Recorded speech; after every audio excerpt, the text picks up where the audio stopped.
All right, Kevin. All right, Trevor. Thanks very much on a beautiful November Saturday in Salt Lake City. ESPN College Football presented by Claude. And our matchup in the Big 12 Conference, these conference rivals who've never played each other until today. Kansas State on the road taking on the Utes of Utah.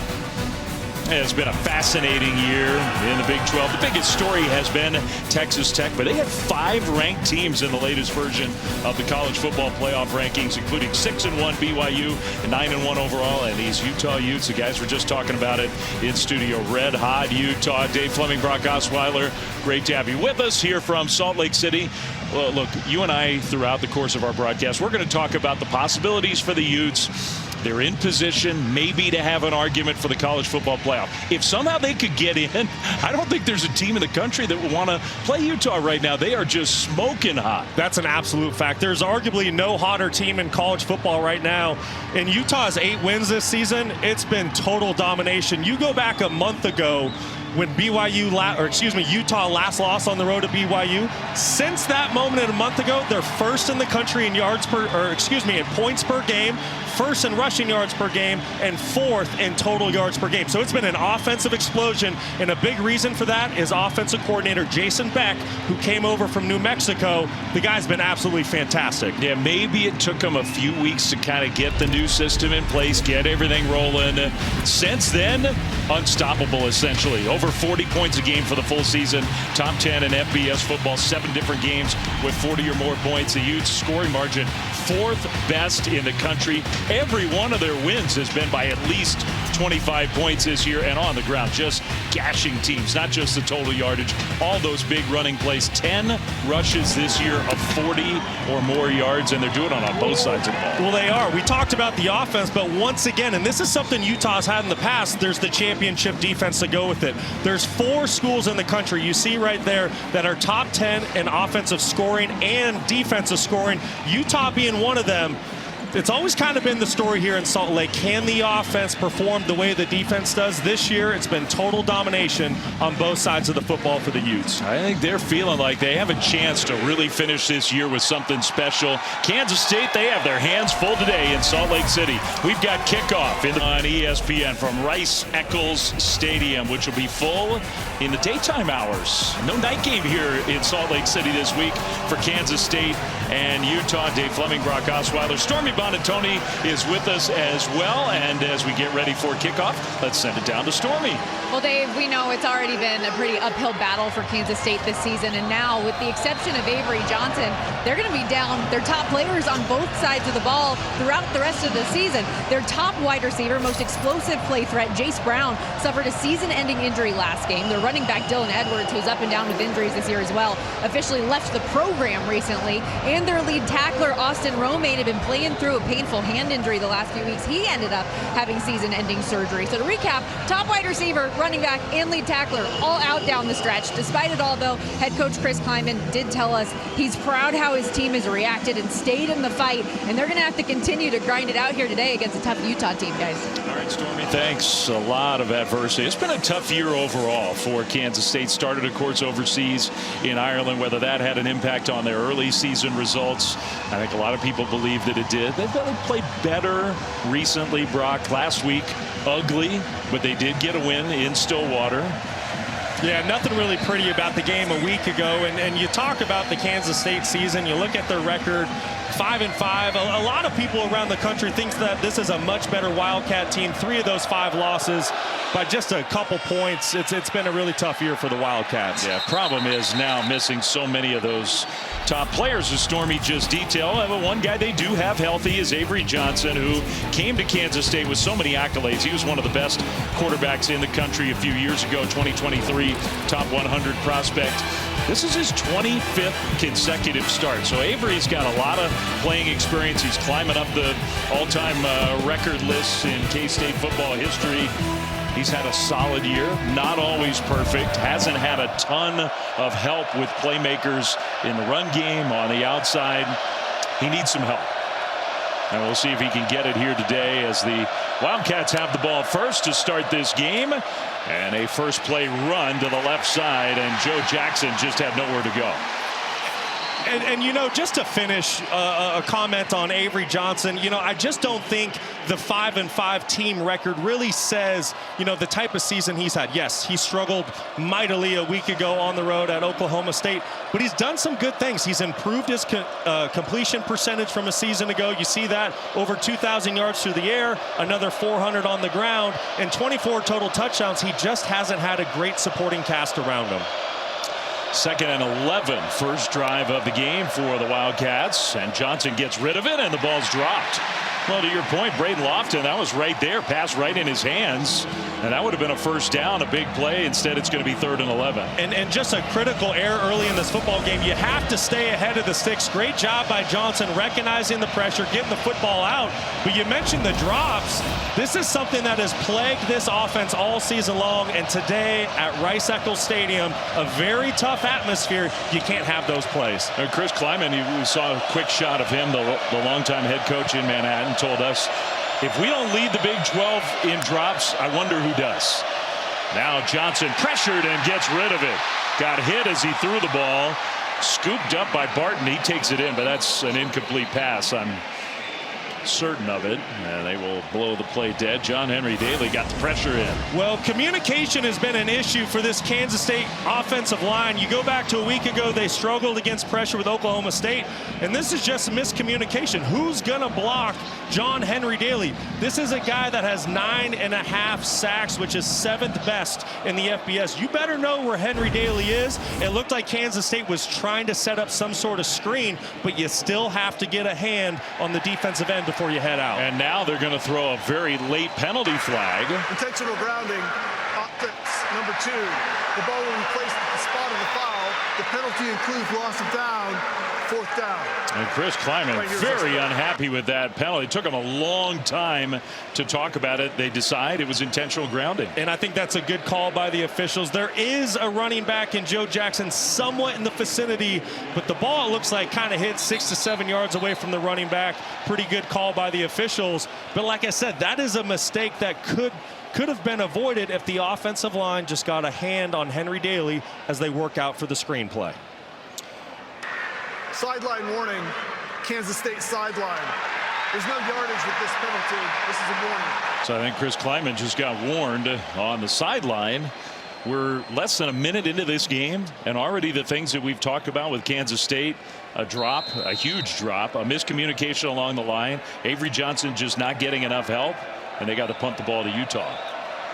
So on 4th and 20 and pressure on the punter, fair catch signal made outside the 40-yard line. So excellent field position for this Utes offense, which has been just about unstoppable lately. Why? Part of it is so unique to have 2 quarterbacks both playing at a high level. Devin Dampier, who has accounted for 2 or more touchdowns in 8 of his 9 starts. He has been the starter. Bird Ficklin, though, the young guy, the true freshman from Muskogee, Oklahoma. How electric is this guy? So many big plays on the ground. He's thrown it effectively when they've given him a chance. And so Dampier will start with Wayshawn Parker in the backfield, and they'll give it to Parker, a huge hole. Right side run. That's just happening over and over again with the Utah offense. It is. We talked about it in the open. This has been one of the most dominant offenses in all college football, and a big reason for that, it's the 3-headed monster in the backfield. Not only is it Devin Dampier, it's Bird Ficklin, like you just mentioned, but Wayshawn Parker's been fantastic as of late. The last 3 games, he's gone over 100 yards from the backfield. They direct snap it to Parker, who kind of faked a jet sweep off the Wildcat look, and then just ran it straight ahead for a Utah first down. So you have a 3-headed monster in the backfield. You have a fantastic offensive coordinator in Jason Beck, but then look at the offensive line. You have 5 guys that returned last year as starters. You have 2 offensive tackles that are going to go in the first round of the NFL draft. This is a Joe Moore Award semifinalist group. That pass from Dampier high and off the hands of Dallin Bentley, the tight end, incomplete. So when you really combine all of those things, where's the weak spot with this Utah offense right now? You can't find it. They have fantastic tight ends. Ryan Davis at the wide receiver position, who also transferred over with Devin Dampier from New Mexico, having an excellent year. This is a high-flying, potent offense, and it's going to put a lot of stress on Kansas State today. He's going to give it. Little fly sweep action and beautifully defended by Kansas State. Man, what a play that was in the open field. The tackle for Daniel Cobbs for a big loss. Well, a big part of this game defensively for Kansas State is going to be the nickelback position. You're going to see it right here with Cobbs, and he has to set the edge. Otherwise, Daniel Bray, who got the football, I mean, he can take any football the distance. Just a little over. He's a really fast track kid, 10-300. So great play by Daniel Cobbs to set that perimeter edge and force the 3rd and long. 3rd and 15, which, as good as Utah's offense has been, they're not really equipped for this. Dampier is going to keep it. Dampier trying to bounce it outside. Back into K-State territory. It's going to be 4th down and about 7 from inside the 45. We'll see. This is interesting. You see a little bit of hesitation on the sideline. It's too far for a field goal. Obviously going for it here on 4th and 8 wouldn't be the best decision. I think Kyle Whittingham wants to play the field position game early and try to punt this ball and pin Kansas State deep. Ryan Phillips, the punter, with the flowing locks out of the helmet. We'll try to put K-State's offense in a bad spot here. Sterling Lockett, we believe, is going to do most of the punt returning today.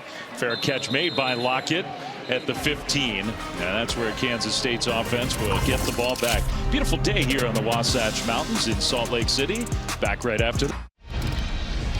Well, for Kansas State, part of the frustration of this 2025 season is the expectation level. They were a top 20 team coming into the year, ranked preseason number 17. They went over to Dublin. I mean, it was a cool scene. It was a good experience, but you lose the game and then a little hangover. They lost 3 of the next 5 games, and they were close losses, some bad luck mixed in. They have played better since. Their only loss to number 13, Texas Tech, number 13 at the time, higher than that now, and they were competitive with Texas Tech in Manhattan. So it's not like it's been a totally lost year as they get the ball for the 2nd time now here in Salt Lake City.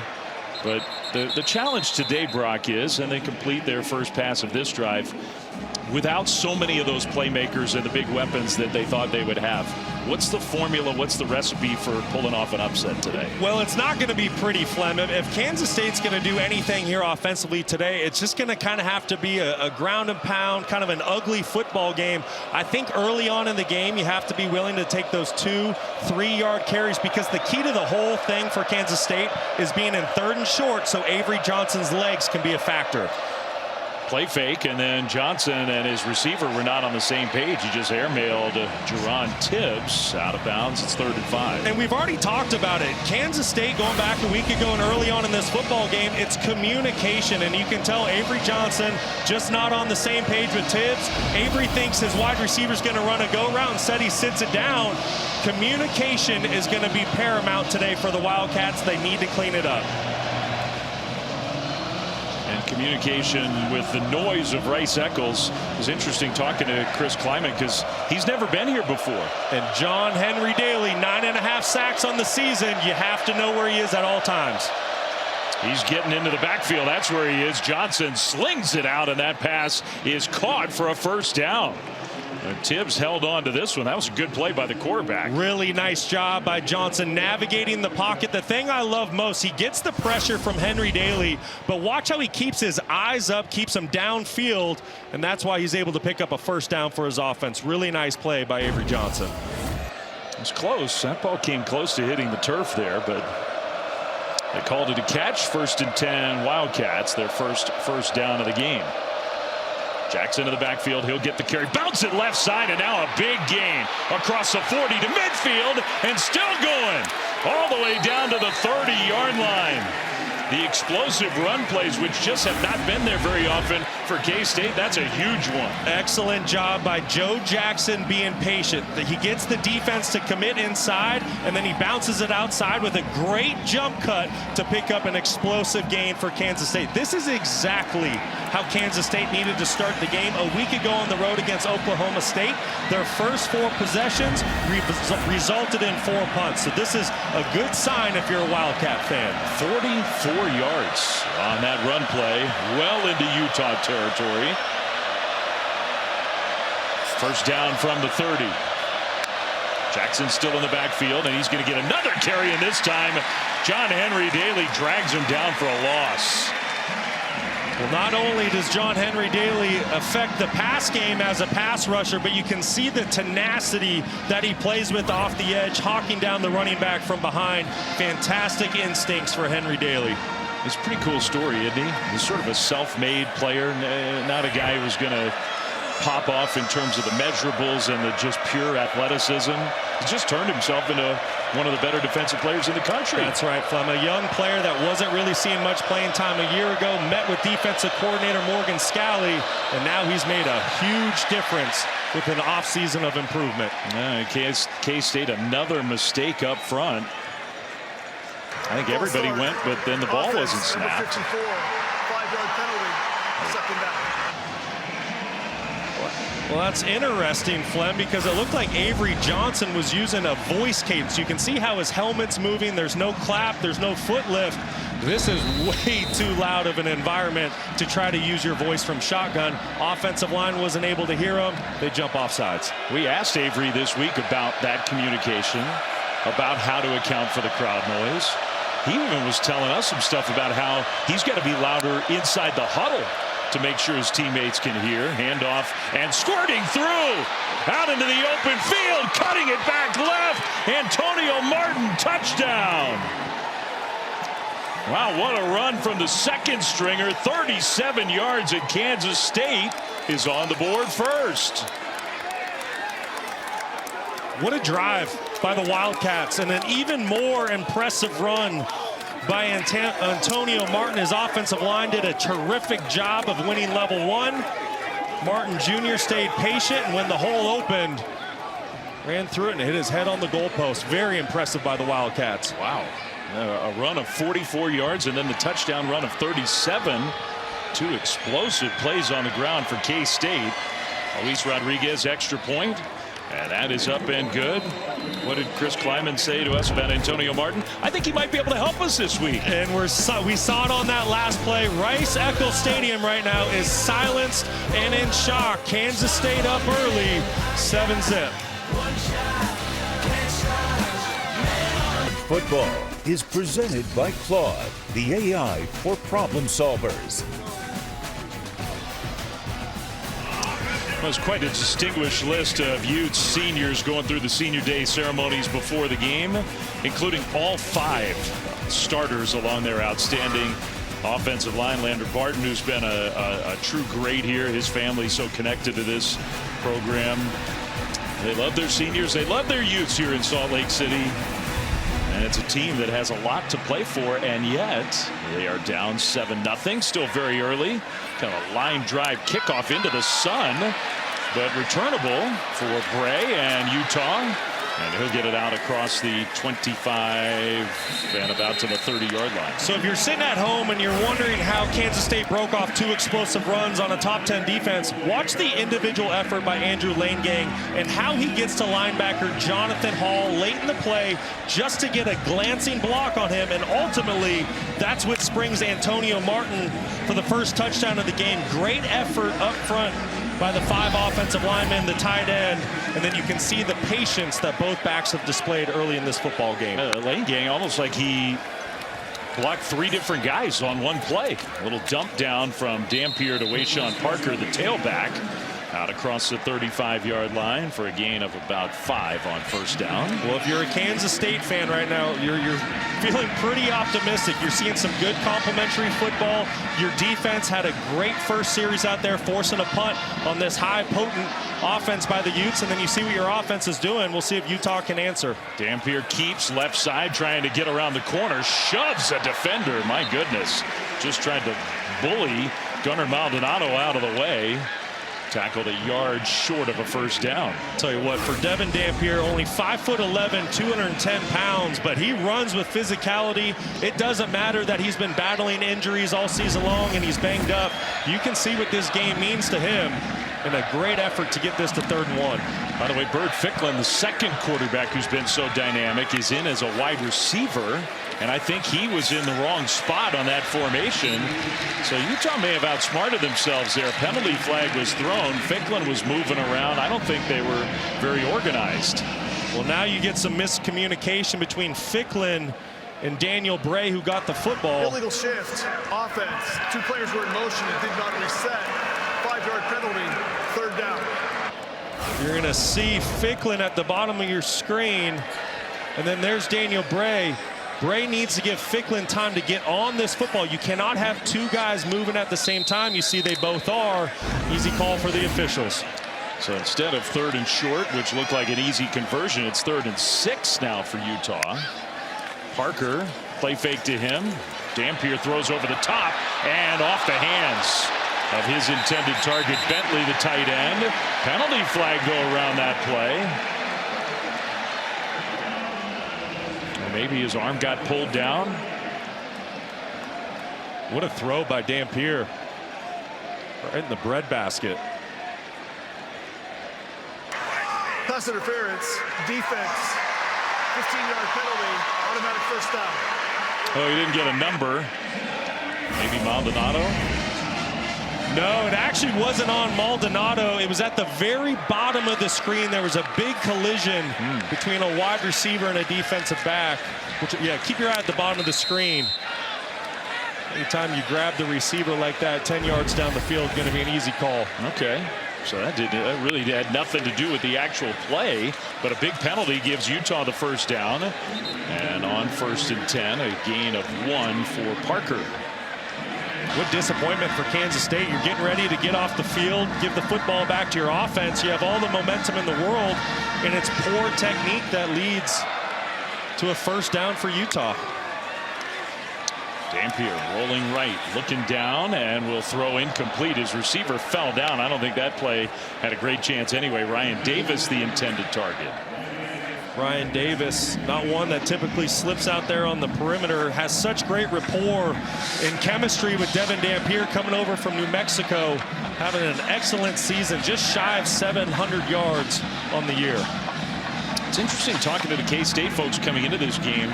There's like some incredulity about how teams were defending. And now K-State might have moved early on 3rd and long. That would be another big penalty against the Wildcats if it is. But the point was, like, why aren't teams loading up to stop the run and just daring Utah to throw the ball?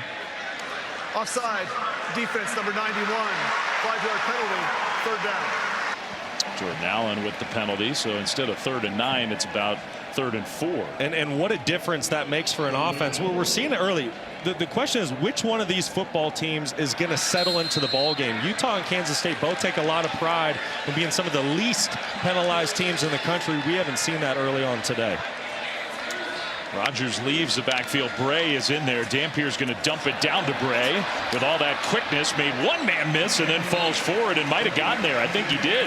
That was a good job by the true freshman. Really good job of Daniel Bray fighting for extra yards, and then right tackle Spencer Fano able to get out on the perimeter, deliver a block. It's the 2nd effort, though, by Bray that gets the 1st down for Utah. He's not a big guy. He's known for his speed, but he powered through that tackle and got the 1st down. Utes.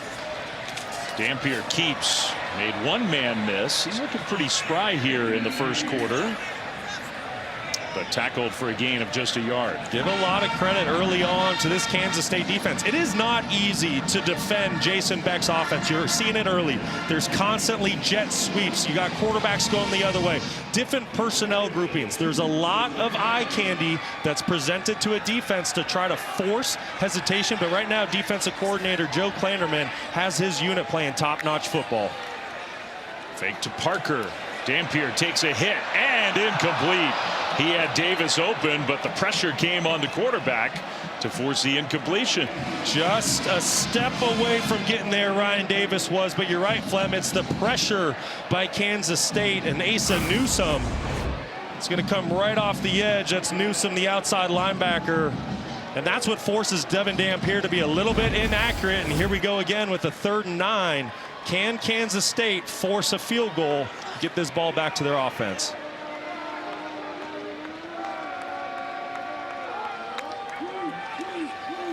Dampier trying to scramble. Dampier is going down. Now Kansas State, and here come penalty flags in. Maybe a late hit on the quarterback. I mean, Kansas State, the penalties on this drive just are killing their chances. They've made some good plays, and it's just unnecessary. 52 right there. Ryan Davis comes in with the late hit. Personal foul, late hit with targeting. Defense number 52, 15-yard penalty, automatic first down.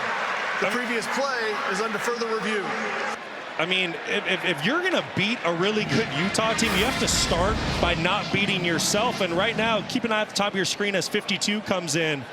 I mean, that is just way too easy for the officials. It's not a smart play. It's unnecessary.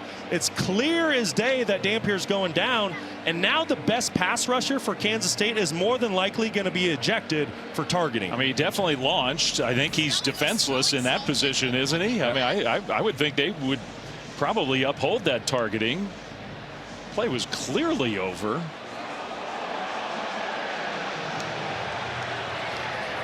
And you just got to think that this is a Kansas State football team that's just frustrated with how their season's gone. This is a team that was supposed to contend for a Big 12 title this year. Instead, they're sitting at 5-5. But regardless, you got to play smarter football than that. That was just unnecessary by Ryan Davis. They had the weird pass interference on 3rd and long that wasn't really a factor in the play at all, but gave Utah first down. They had the offsides on 3rd and long that made it 3rd and shorter, where Utah converted. Now this one, probably worst of all, just After inexplicable. Review, the ruling on the field of targeting is upheld. Number 52 is disqualified. Like, what are you doing? That one is just hard to explain. No excuse for that. I would just assume Chris Kleiman is beside himself right now. I mean, we mentioned it. You're going to come in and create some sort of upset on the number 12 team in the country. You got to start by not beating yourself. And right now, that's exactly what Kansas State's doing in the first quarter. So Davis, I mean, it's a first down. It's a 15-yard penalty, and he's out for the rest of the game, as you called him, their best pass rusher.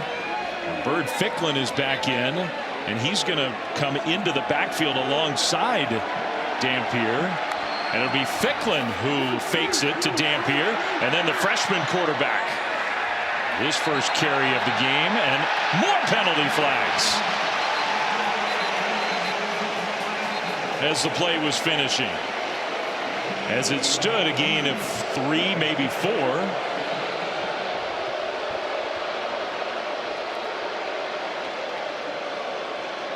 This might be a face mask call on Kansas State.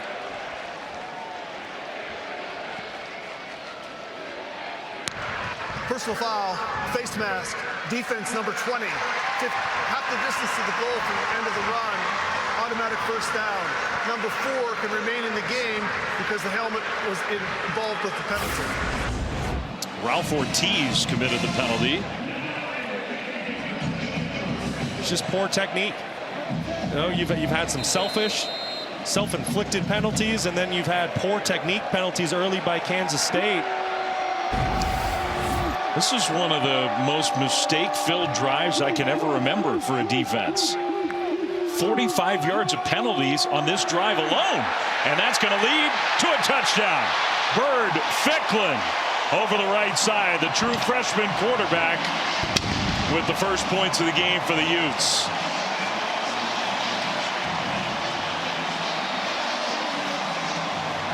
I'm kind of at a loss for words as to how that drive unfolded. Just one penalty after another against Kansas State, gifting Utah the field. And that's not what Kansas State has done under Chris Kleiman. I've mentioned it earlier, one of the least penalized teams in the country. Very uncharacteristic of the Wildcats. Extra point is up and good. And that ties the game. Yeah, what an outstanding year Bird Ficklin has had. We talked to his head coach yesterday. Said no situation has been too big for the true freshman. Great answer by Utah. Here without snow up in the mountains. Dave Fleming, Brock Osweiler, Stormy Bonatoni tie game 7-7 first quarter. Number 12 Utah and Kansas State. Devon Rice is going to watch it sail over his head, so that's a touchback as the Kansas State offense comes back on the field. An update in studio with Kevin Connors. Flem, it's time for the AT&T countdown to the CFP National Championship. A little gadget play. Mayava to Lemon to Hines for USC. And no one was fooled. There's pressure on the way to pressure Lemon, and then Hines was well covered. It just was a perfect throw and an outstanding catch. A Chinook touchdown. It's tied for 14. All right. That kid can play, man. I'll tell you what, Malachi Lemon, what a year he's had. So Avery Johnson and the K-State offense back on the field. Jackson is going to pitch it. A little reverse play with some speed out there. And another good play on the ground. That's Sterling Lockett all the way outside the 40 to the 43. A gain of 19. Well, on the edge, Trey Reynolds, he's going to come from over here at 37. Just gets fooled with the reverse play. You're going to see him try to run down Jackson. Loses sight of the football. Allows for Moss to come back the other way. And right now, offensive coordinator Matt Wells, he's done some really good stuff to kind of control the tempo for Kansas State early on in this game. That's 3 big plays on the ground for Kansas State already in this first quarter. Johnson back to pass on first down to the left sideline, shows off all that arm strength. He's got a lot of it. Finds his big tight end Garrett Oakley. That's a really nice throw by Avery Johnson, on time and inside the pocket. That's something that Wildcat fans really wanted to see Johnson improve upon this year. I think he has. Last year he was a sub 60% completion quarterback. This year he's 60% plus. Great throw and catch by Garrett Oakley. You know, I enjoyed our conversation with Avery Johnson this week. He seems like a guy who's growing into the responsibility of being the quarterback in his home state with all the pressure that's been put on him over the last couple of years. He will hand it off. No, he kept it, and he gets dragged down on second and short. A big loss. And who else? John Henry Daly, who's been everywhere in the first quarter. Henry Daly, excellent play off the edge, not taking the bait at all. Just comes flying off the edge. Fullback misses the block, but it's Henry Daly in his eyes. He keeps his eyes on the football the entire time. He knows Avery Johnson has the ball. And that's the play this Utah defense needed to get Rice-Eccles Stadium back in the ball game and this Kansas State offense off track. From 2nd and 2 to 3rd and 8 after the loss of 6. And K-State's going to burn a timeout. Play clock was winding down, late out of the huddle, having a hard time hearing, and they'll use a timeout, their first of the first half.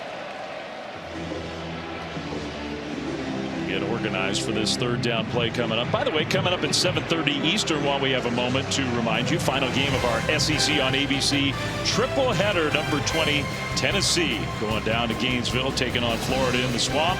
You can catch all the action over on ABC and the all new ESPN app. Plenty of intrigue around the Florida program these days. SEC, it's never boring. You think? Winning, losing, never boring. Meanwhile here, a lot of good things for this Kansas State team. Big underdogs on the road, coming off an ugly win last week in Stillwater. They played much better, I think, overall in this first quarter, but now facing 3rd and 8. With as much man-to-man as Utah plays, I think you need to lean on your individual matchups. Right now, I like Garrett Oakley in the slot for Kansas State. Pressure comes. Johnson gets rid of it, took a hit, and the throw is caught. Tibbs with the catch across midfield. Man, Avery Johnson hung in there. That was an unbelievable job of Avery Johnson, standing tall and strong in the pocket, keeping his eyes down the field. He knows he's going to take a big hit. Boy, that's not a good sign for Utah. Let's go back to see if this is a catch. Yep, 2 hands under the football. But Avery Johnson standing tall and strong. I mean, staring right down the barrel. I believe that's Benny that delivers the hit. Gets a full head of steam before he makes contact with the quarterback. That's a big league throw by Johnson. And John Henry Daly, the guy down, you mentioned it, that is bad news. And you see there almost like a non-contact thing, and now not putting any pressure on his left leg as he comes off the field. That is not good. You just hate to see that. This is a guy that's having a breakout season, someone that didn't get a lot of playing time a season ago. He has 9.5 sacks on the season, which is 7th best in the FBS. Hopefully he's able to go to the sideline and get back in the ball game later. That would be a big loss. He has been their best player on the defensive side already.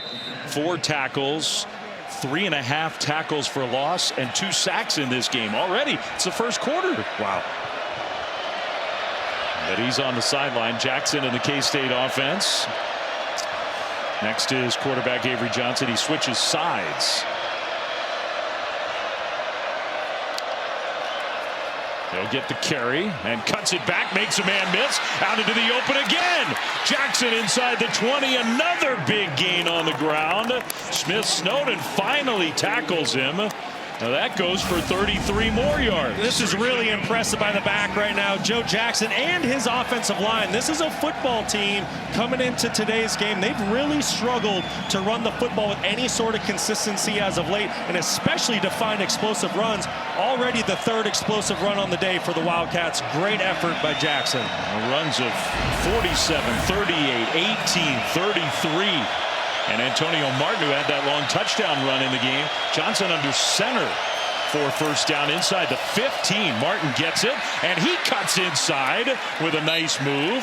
Man, the running backs for Kansas State are making Utah tacklers miss. Jonathan Hall finally got him to the ground, but another nice run. It's a really beautiful run by Antonio Martin Jr. I love how he's a one-cut back. He sees the hole, gets his foot in the ground, gets vertical. You can see the stats. Season 137 yards on the ground, already 121 today here on the road against a really good Utah defense. They're averaging 13 yards a carry, Kansas State, in the first quarter. That's a wow. Martin stays in alongside Johnson. Extra tight ends on the left side. And they'll hand it off. No, a play fake. Going to the end zone. Caught. Touchdown, Oakley. What a catch by the tight end. And Kansas State goes back ahead. The offense is humming here on the road in the first quarter. Garrett Oakley, he's been the go-to guy in the red zone this season for Kansas State, and rightfully so. 6'5", 250 pounds. He's a mismatch with very soft hands. Really like that play design by Matt Wells. And Kansas State, they're here to play today. 13th career touchdown for Oakley. Chris Kleiman, was he on the turf? Penalty flag thrown. He already got warned for being out on the field. So it's almost like, was Kleiman apologizing? Receiver downfield. Offense number 56. 5-yard penalty. First down. Wow. So the touchdown gets negated for the ineligible man downfield. So if an offensive lineman goes more than 3 yards down the field, that's lane gang. When the quarterback releases the ball, keep an eye on where lane gang is. If he's more than 3 yards, it's an eligible man downfield. I mean, it's close. It's right on the cusp. But you can see why Chris Kleiman's upset, because he feels like it was a really close call. Usually officials kind of give benefit of the doubt to the offense, not that time. They already have more penalty yards in the first quarter than they've had in any game all year. And that takes points off the board. Now this play's going to be blown dead. Maybe against Utah.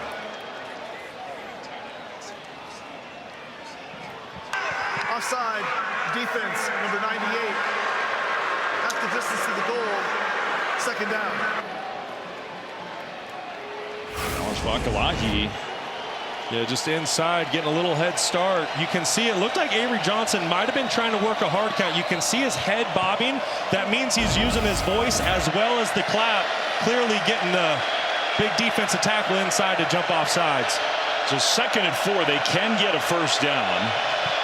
Jackson back in the game. Johnson under center. They'll give it to Jackson. And nowhere to go. He gets swallowed up at the 5, maybe got a yard.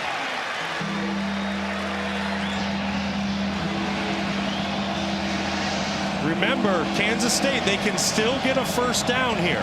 There's still an opportunity for that, so don't be surprised. I think they're probably going to let the clock run down. and get to the end of the quarter and discuss this on the sideline, but they might keep it on the ground here in order to try to get it to 4th and short or just pick up a fresh set of downs.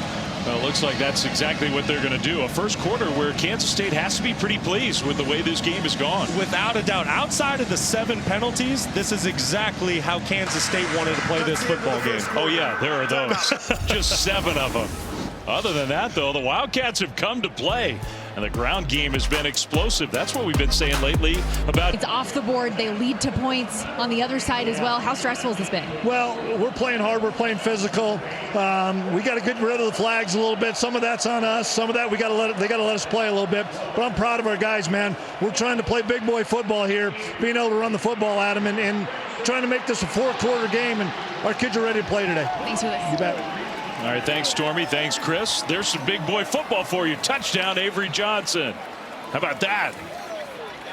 First play of the second quarter in Kansas State. Those points came off the board with the penalty. They put them right back on there on 3rd down. I'll tell you what, Kansas State came to play today. Nobody in the country, when you looked at things this week, gave a 5-5 Kansas State football team any chance to come into Rice-Eccles Stadium today and pull off the upset. I know it's early, but this is a football team playing really good complementary football, both offense and defense right now. So beautiful play design. Extra point up and good. And Kansas State is ahead 14-7. Their super athletic quarterback Avery Johnson takes it in. And he put that athleticism on full display. If you account for the quarterback with the defensive end, he's going to make you pay. Utah played man-to-man. Nobody was accounting for the quarterback, just a basic read off that end. If the defensive end hesitates just for a second like Cash Dillon did, Avery Johnson's going to make you pay and get that football to the perimeter. So the Kansas State offense, how impressive has this been? And this is a bit of a story. We did not expect this all season long. Matt Wells, who's been a longtime college football head coach, been a longtime offensive coordinator. He's been on the sidelines all year for K-State. For the first time all year, he's up in the booth calling plays. Yeah, and you got to wonder why he made that change. But whatever the reason is, it's working. And this is something that Kansas State's probably going to want to stick with. When we spoke with Matt Wells yesterday, you know, he was pretty honest with us, and he wasn't really confident in his rushing attack coming into this environment against a top 10 defense. How were they going to come up with rushing yards? Well, how are they going to do it? They already have 127 on the ground today.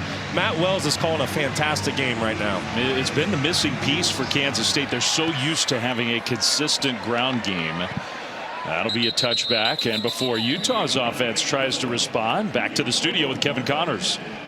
All right, Flem, time now for your Claude studio update. Back and forth they go in Eugene. This is Malik Benson, 85 yards. Now he makes the first guy miss, and then there's not even any blockers out there. Benson just outran 4 Trojans that had an angle on it. 5th longest punt return for a touchdown in Ducks history. Flem, it's 21-14. That feels like the most important game of the week in college football in terms of college football playoff implications. Penalty flag on the first play from scrimmage and a big run. This is Nate Johnson, not Wayshawn Parker, but Nate Johnson. We'll see what the flag is. As of now, it's a gain of 11. This game would have a lot of playoff implications if somehow Kansas State pulled off an upset. There is no foul on the play for illegal substitution. The 12th man got to the sideline prior to the snap. So why did we throw a penalty flag? This is probably a rhetorical question. First down, Utah. You get the sense that this is a really big drive for Utah. The way Kansas State has come to play today, both offensively and defensively, Utah, they want to possess this football for a while and give their defense a breather. Dampier turns, and that's not Dampier. That's Nate Johnson again taking the direct snap, and he'll go right side. Nate Johnson, who, what do you have, 18 carries all season coming in? I love this. You're going to see a block come down from the perimeter, and then it's all the lead blocks that you get outside for Nate Johnson. I mean, this is just a wave of Utah players coming downhill at this Kansas State defense. Great scheme by Jason Beck. Now Dampier is going to take the snap here and throw, and he threw it behind his receiver J.J. Buchanan, who almost made a one-handed catch. Incomplete. Tell you what, Kansas State, this defense, they're dictating some things right now. They're putting pressure on this Utah offense. Devin Dampier, he's going to need to make those routine throws to stay on schedule on first and second down. He's been an accurate passer this year at 65% completion, just a bit behind his tight end. Yeah, not today so far. 2 for 6 throwing the ball. He will give it left side, and that's Johnson again. And they're making a point of getting Nate Johnson involved, and he's showing some stuff across midfield into K-State territory, gain of 8. There's just so many talented offensive players for this Utah team. It doesn't matter if you're giving the ball to Nate Johnson, Daniel Bray, Nakari Rogers, Wayshawn Park. I mean, I could go on and on and on. You talk about both quarterbacks. There's just so many guys, and that's one of the things that makes it so difficult for a defense to defend. There's always fresh legs in the backfield for this offense. Extra lineman on the left side. Parker is going to take the snap and run left, and Wayshawn Parker gets the Utah first down. Just too many big bodies over there. That's hard to stop. Well, it's the big bodies along with all the eye candy that's presented. It's almost every single play you're seeing a shift and then some sort of jet motion. Whether they give that ball to the receiver or not, it causes hesitation at the linebacker and safety positions, and then you combine that with a mauling offensive line. That's why they're rushing for 278 yards per game. Dampier, we're going to throw it again. This time he's got a man wide open out in the right flat. And a catch and run. Good enough for a first down. Is that Creed Whittemore? Welcome to the game, Creed. I was going to say, we're seeing a few names and faces that haven't typically been out there for this offense this year. Great job by Whittemore taking advantage of the one-on-one matchup outside. He's got a chance to be a good player here. Sophomore from Gainesville, Florida. Transfer from the SEC. Parker, big hole, straight ahead and inside the 25. Starting to cash Kansas State on the ground now, gain of 6. Well, and it's also the tempo that Utah is playing with. Okay, so they're getting the pass game going from the pocket. They're rolling the quarterback out. Then there's the jet sweeps. Then there's the downhill stuff. Just so many things coming at you if you're a defender, and combine that with tempo, it's really tough to stop. Dampier, play fake, over the top, and incomplete. He had Buchanan wide open, and the pressure forced the incompletion, and now he's slow to get up. Tell you what, Cobbs is making some plays for this defense today. He's going to come on a corner blitz, and that's why Dampier is not able to hit the open tight end down the field. See the pressure off the edge. And Cobbs played in a reserve role the majority of the year, but he's really making the most of his opportunities today. I think that the hard part about that hit, Dampier's head almost snapped back onto the turf. He hit the ground hard. Now a left side run, and that's good enough for a Utah first down. So 3rd and 4, they just play some power football to get the first down. Power football at its finest. That offensive line, I tell you what, they are just dictating this football game right now with their strength and power. Watch how they're just moving that Kansas State defensive front.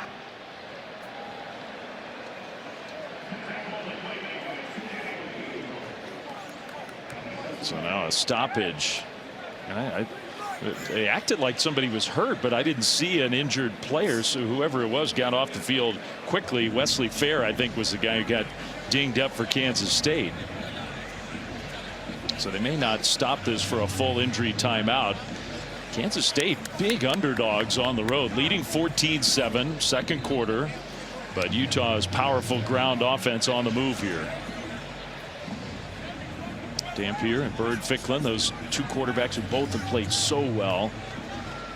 We haven't seen as much of Bird in this first half. And not only playing well, and you're right, Bird's been out there a little bit, not as much as we're used to seeing, but I think the unique thing about those two, both being quarterbacks, they're also best friends off the field, and they have a great relationship, and I think it just says a lot about the selflessness of Devin Dampier to take that young true freshman quarterback under his wing. They're taking Dampier to the sidelines. Well, we showed that play a couple plays ago where he kind of smashed back into the turf. You wonder if that's what's going on. So his best friend is going to have to take the field here, it looks like. Well, Bird Ficklin, who's really a cool story, under-recruited guy, actually was recruited but not offered by Kansas State, has been spectacular when Utah's given him chances. He really has. He's to me, the thing that's most impressive, he's not operating like an 18-year-old true freshman. The lights haven't been too bright. No moment's been too big. And last week he set a quarterback program record on the road with 166 rushing yards. He has a rushing touchdown already today. He's going to carry it just in the game. And Bird Ficklin inside the 10, down to the 5 or close to it. Every time he touches the ball, something good happens, it seems. I was going to say, he's just a special football player. To be a true freshman and make plays like this, watch the vision, watch the cut. It's also the strength. He had a 70-plus yard touchdown run a week ago where he delivered a stiff arm. This kid's special. There he goes again. Ficklin, end zone touchdown. Well, he's only played a handful of snaps in this first half. He's got both of the Utah touchdowns. That one from 6 yards out. There may not be a program in the country that has 2 guys who are playing at such a high level at the quarterback position like the Utah Utes. That is a good problem to have if you're a head coach. No kidding. Which talented quarterback do I want to play? Devin Dampier, Bird Ficklin. And I think the most impressive thing about the two of them, neither one cares. They just want to see their team have success and win ball games. And 2 very talented players. Well, the ground game on both sides has been impressive in this first half. This time the true freshman QB. Well, second touchdown, but he got a couple great blocks. One by Wayshawn Parker and his left guard Togi. Utes answer, tie ball game here in Salt Lake.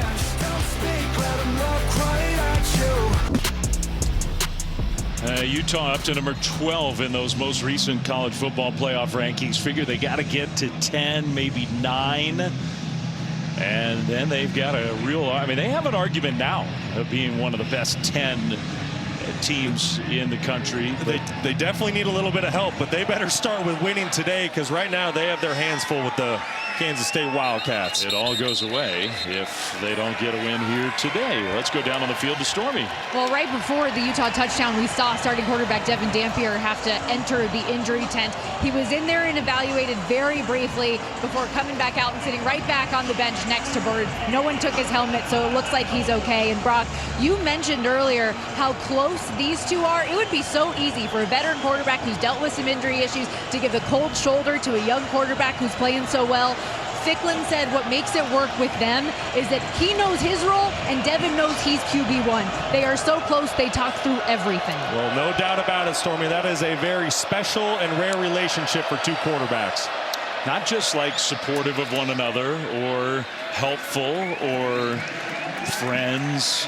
Like literally they both say we are best friends with one another. Yeah, to the point where it was great hearing from both of them this week. If they're not around each other, I guess they FaceTime up to 5 times a day. Like, it's just, they're constantly with each other and just 2 great teammates. On 2nd down and 4, handoff, and Jackson stopped short, so it's going to be 3rd and 2 here. For this Kansas State offense has been really impressive. And they scored 14 last week in the whole game against a struggling Oklahoma State team. Been much better today, but this is a big play. Oh, huge play here, but this is exactly where Kansas State wants to be on 3rd down. When you're 3rd and 3 or less, that means Avery Johnson has the ability to keep the football and use his legs in 3rd and short. Don't be surprised if you see some sort of design QB run. And this is where Kansas State staying in the huddle very late, then to the line quickly. Part of their strategy maybe here on the road. Johnson keeps it. Johnson straight ahead and with some strength. He got the first down to look well. One of it. No. Wow, spotted short. Man, he looked to me like he got it easily. And maybe the knee was down. I don't know if that's a great spot by the officials. We'll see here on this replay.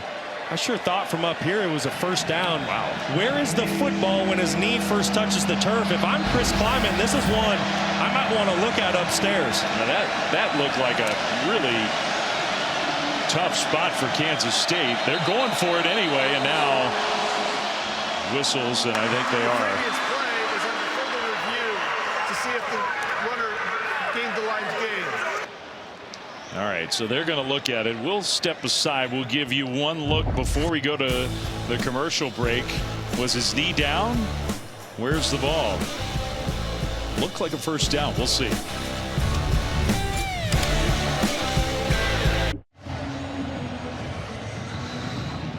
count me as very surprised. They upheld the spot on the field. It looked to me like Avery Johnson clearly had the first down.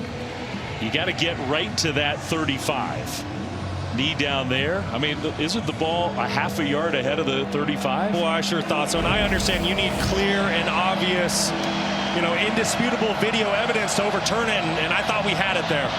I'm calling that clear and obvious, but I'm not the one who makes the decision. So they're going for it on 4th down in their own territory. Johnson, handoff, and they'll get the first down and more. Jackson, there he goes. Nobody's going to catch him. Joe Jackson, touchdown, Kansas State. 66 yards. And in a weird way, the call that went against him, I think, helps him. Well, listen, when you're playing a Morgan Scalley defense, in these situations, it's going to be an all-out pressure. Watch how everyone is up here. It's man-to-man outside. So if a running back can break through that first level, there's no one there to make the tackle. Excellent job by the offensive line and tight ends to secure that line of scrimmage. And then Joe Jackson does the rest. They have 196 rushing yards already with 9 minutes to go in the first half. Extra point here is up and good. And the point I was making, if it's first down, you don't have that kind of defense that you're describing. They didn't get the call, and this is what the result was. That's right. Matt Wells has found a chink in this great Utah defense's armor. Right now, K-State is dictating this football game.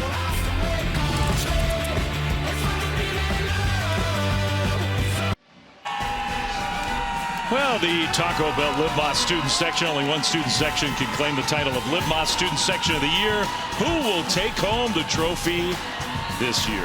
We're playing like a Where's Waldo game today with the Utah students because Ella Wells, the daughter of Matt Wells, K-State's offensive coordinator, is a student here. She's in that mix somewhere. 21-14. Wells and the Wildcats back ahead. Well, Jackson's going to get the credit for the touchdown, but I need you to see these blocks up front, and then tight end Swanson, and then really it's the pull by Vass. It's really those three parts. You have Pastore, Vass, and Swanson just do an excellent job of securing level 1. I mean, not a finger gets laid on Joe Jackson once he breaks through that line. Great job up front by that offensive line and tight end. They are fired up. Look at Vass. He's feisty on the sidelines. Ficklin, the quarterback again. The jet sweep fake. And Bray took a hit, and then Ficklin got maybe back to the line of scrimmage on first down. This defense has done such a great job today of just doing their 1/11th. What do I mean by that? Every individual on that field is just doing their job. No one's trying to be a hero. They're staying in their lanes. They're staying eye disciplined, and that's why this Utah run game hasn't exploded like it has the past month. Play fake. Dampier back in, and that throw was off target. He had a man wide open, Bentley, the tight end, and missed him. Just another off-target throw, and we've seen a couple of those out of Devin Dampier today, and that's something that he has not done this year. He's been a very accurate passer, 65% completions on the season. He's 11th in the country when it comes to total QBR. But like I said, he's had a couple errant throws this afternoon. That's pitch and catch stuff there. He's 3 for 9, Dampier is. So now 3rd down and 9. The K-State defense has a chance to get a stop. Pressure picked up. Dampier's going over the top left side, and the pass is caught. What a catch and what a pass. J.J. Buchanan, the young tight end. So Dampier much better that time for the big play. What a throw. What a catch. J.J. Buchanan. He's a tight end, 6'3", 225 pounds. He's matched up on a cornerback. Once again, that is a tight end that looks like a wide receiver running down the field. But how about that throw by Devin Dampier just when the Kansas State defense was challenging the quarterback? It was man-to-man coverage across the board. They brought pressure. They said, hey, beat us with your arm. You've been inaccurate today. Dampier delivers a beauty down the field. The true freshman tight end from Las Vegas with the 60-yard reception. There was a penalty on the play against K-State, declined, so they keep the long play and back inside the 15. Direct snap to Parker, and he gets swallowed up. Maybe got to the line of scrimmage. Travis Bates made the play. Kansas State playing without Ryan Davis, maybe their best defensive end pass rusher. Targeting, got ejected from the game fairly early in the first quarter. Well, that's a huge loss for a defense. And then when you add the fact that leading tackler Austin Romaine, the great linebacker, is also out of the game, makes this defensive performance even more impressive right now. Good throw from Dampier that time to Whittemore, who's been involved in the offense in this first half. And that shoved down of bounds inside the 10 to set up third down. Well, Utah has been one of the best red zone offenses in the entire country this year. They're scoring touchdowns at 80% a clip. So if you're defensive coordinator Joe Klanderman, what can you come up with here on third down to force a field goal by the Utes? The Utes do not like to kick field goals. They sure don't. They do not want to do it. Bird Ficklin is in the game, but he's out as a wide receiver on the left side. Dampier takes a snap, bounces it right, turns a corner. Dampier, pylon, touchdown, Utah. The third quarterback run for a touchdown for Utah in the first half, but the first one for Devin Dampier. Let's make sure he got in. Great individual effort. Oh yeah, easy touchdown. And it just makes it even more impressive because the Kansas State defense was in position to make a play. Nobody was out of position on that 3rd and 4. But it's the individual effort by Devin Dampier, the vision, the speed, and athleticism. What a play. Extra point is up and good. So Bird Ficklin has 2 rushing touchdowns, and now his very best friend in the whole wide world has one. Two-headed monster at the quarterback position. I mean, you see all those white jerseys. The gap integrity is exactly where it needs to be, but it's just the athleticism of Dampier and the want to go make a big time play for his offense to tie up this ball game. Just so impressive. These Utah quarterbacks truly are extra running backs. That's how good they are, both of them, in the ground game. What a first half. Yeah, and then it just so happens that those quarterbacks / running backs can also throw dimes down the field 40 yards. And now you're seeing why in the last month of football, this Utah offense has led the nation with 51 points per game. They're just so explosive. Last week they went to Waco. Now Baylor is a team coming into the year expected to be a contender in the Big 12 Conference. Utah went to Baylor and rushed for 380 yards. Yeah, and Bird Ficklin, he was 166 of those. Set a school record for most rushing yards by a quarterback in a single game. And whether it's Dampier, whether it's Ficklin, Wayshawn Parker, it doesn't matter. This offense can score anytime and from anywhere. Back and forth we go. We still have 6:51 to go in the first half, and it's 21-21. With more than 400 yards of offense on both sides. How about time for our Never Settle, brought to you by State Farm. Well, how about this Wildcat rushing game today? This has really been an area of worry for this football team this year, but not today. 196 rushing yards already here today in the first half. It doesn't matter if it's Johnson, it doesn't matter if it's Joe Jackson or Antonio Martin. All 3 of them have been big-time contributors. I think you need to give a ton of credit to the tight ends and offensive line because right now they are opening up gaping holes. Runs for 47 yards, 37 yards, 33 yards, 66 yards. Jackson gets it again, hits the hole, and gets dragged down close to the 30-yard line on the first play of this drive, after Chris Kleiman said to us, you know, the missing piece for us has been no explosion in the run game. Yeah, well, I would say Matt Wells figured that out today. You can see that explosiveness. And remember, this is an offense a week ago that went on the road to an Oklahoma State team that's really struggling. And their first 4 possessions of the game were all punts. Certainly not the case today for Kansas State. Defensive player Jackson Benny, who's been a really good performer on the defensive side, already missing John Henry Daly. Now Benny goes to the sidelines. Now, Utah's defense getting a little beat up here. That sort of late break out of the huddle. Johnson takes a snap, throws middle, and off the hands of his tight end. That's Will Ancio. You know, Dave, you've talked about the late break out of the huddle for Kansas State a couple times now today. The reason why they're doing that is they don't want to give defensive coordinator Morgan Scalley time to try to evaluate what this Kansas State offense is trying to do and then make adjustments. So I love what Matt Wells is doing. He keeps his offense in the huddle, late break, so this Utah defense cannot make adjustments. Utah's defense trying to make adjustments right now on 3rd down and 5. Johnson in the pocket. He'll throw, and it's incomplete, but the penalty flag is thrown, trying to hit his tight end Oakley, who almost got clotheslined as the ball was on the way. It's going to be on Teo Johnson, trying to cover the big tight end and man coverage. Just poor technique, gets out of position, and puts a hand out. Pass interference, defense, number 5. The ball will be placed at the spot of the foul, automatic first down. Like I said, Teo Johnson, he knows he's beat early in the down, so rather than giving up a big play, he's just going to grab and hold the tight end real quick. Some might call that a heads-up play, just so you don't give up a bigger one. I think that would qualify. So 1st down, Kansas State.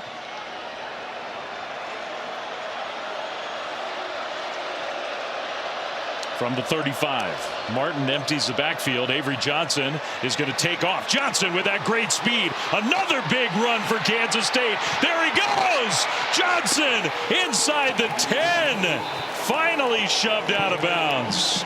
And the Utah fans are just stunned. Well, Avery Johnson can be deadly with his legs. You're going to see him motion. What does that leave? It's going to leave one defender in the box. The offensive line does a great job of getting up to the linebacker. And Avery Johnson, he is just too fast. If he gets out in open space, he's going to make you pay. Wow. 58 more yards on the ground. They are destroying this excellent Utah defense with the ground game. Now remember, Garrett Oakley, he's been the go-to target in the red zone for Kansas State this season. Under center, Johnson hands it off. Martin straight ahead. And got a yard, maybe 2 on 1st and goal. It's sort of hard to.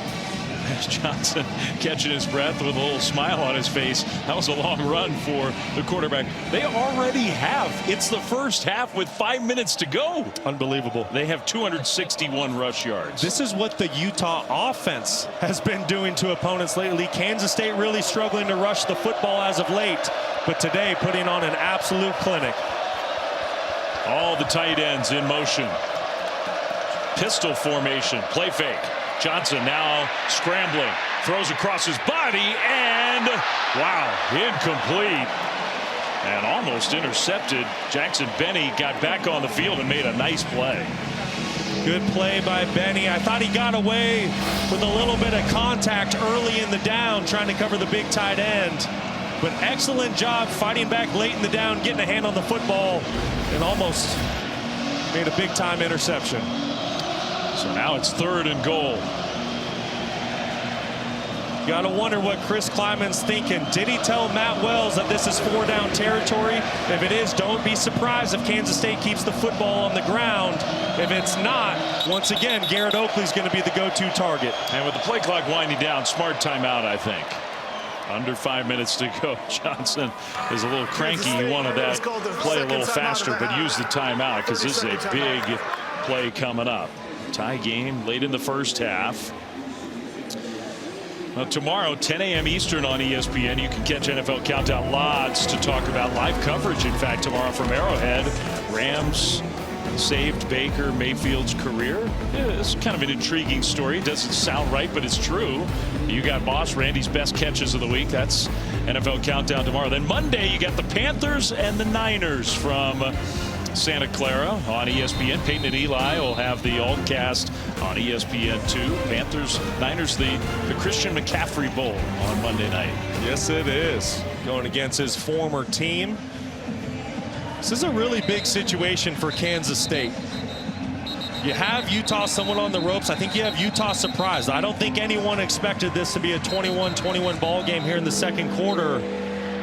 What does Morgan Scally come up with here? In the past, he's always been a guy in these situations. He wants to play man coverage and bring pressure. So if I'm on the other side and I'm Matt Wells, I'm going to call my best man-to-man beater. I'm actually going to call 2 plays in the huddle, 1 for man, 1 for zone. But whatever I do, I want to make sure this football stays in Avery Johnson's hands.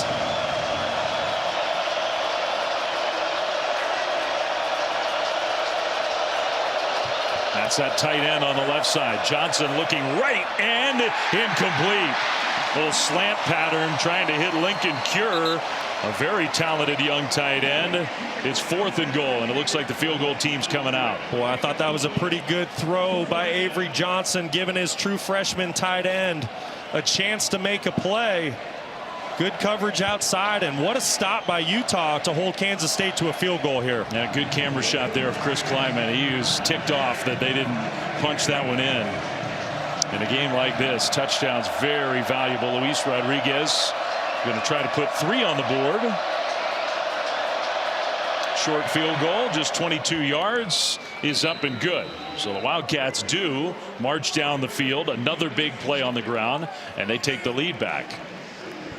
So 24-21 Kansas State. Let's go down for an injury update with Stormy. Yeah, Dave, you mentioned earlier John Henry Daly not in the game. He was flying around earlier, had 2 sacks. When he had to leave the field earlier, never a good sign when you're having to be helped off and already having the boot on in the field. So unfortunately, to see one of their best players unavailable, as we see K-State continuing to put points up on the board. I mean, he was everywhere in the first quarter. He's having just an all-American kind of season.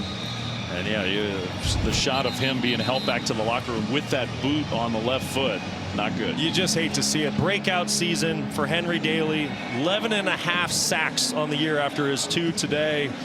And he's a semifinalist for the Chuck Bednarik Award, which goes to the most outstanding defensive player in the country. That's how impactful he's been for this defense this year. You hope he's able to get back out there relatively soon.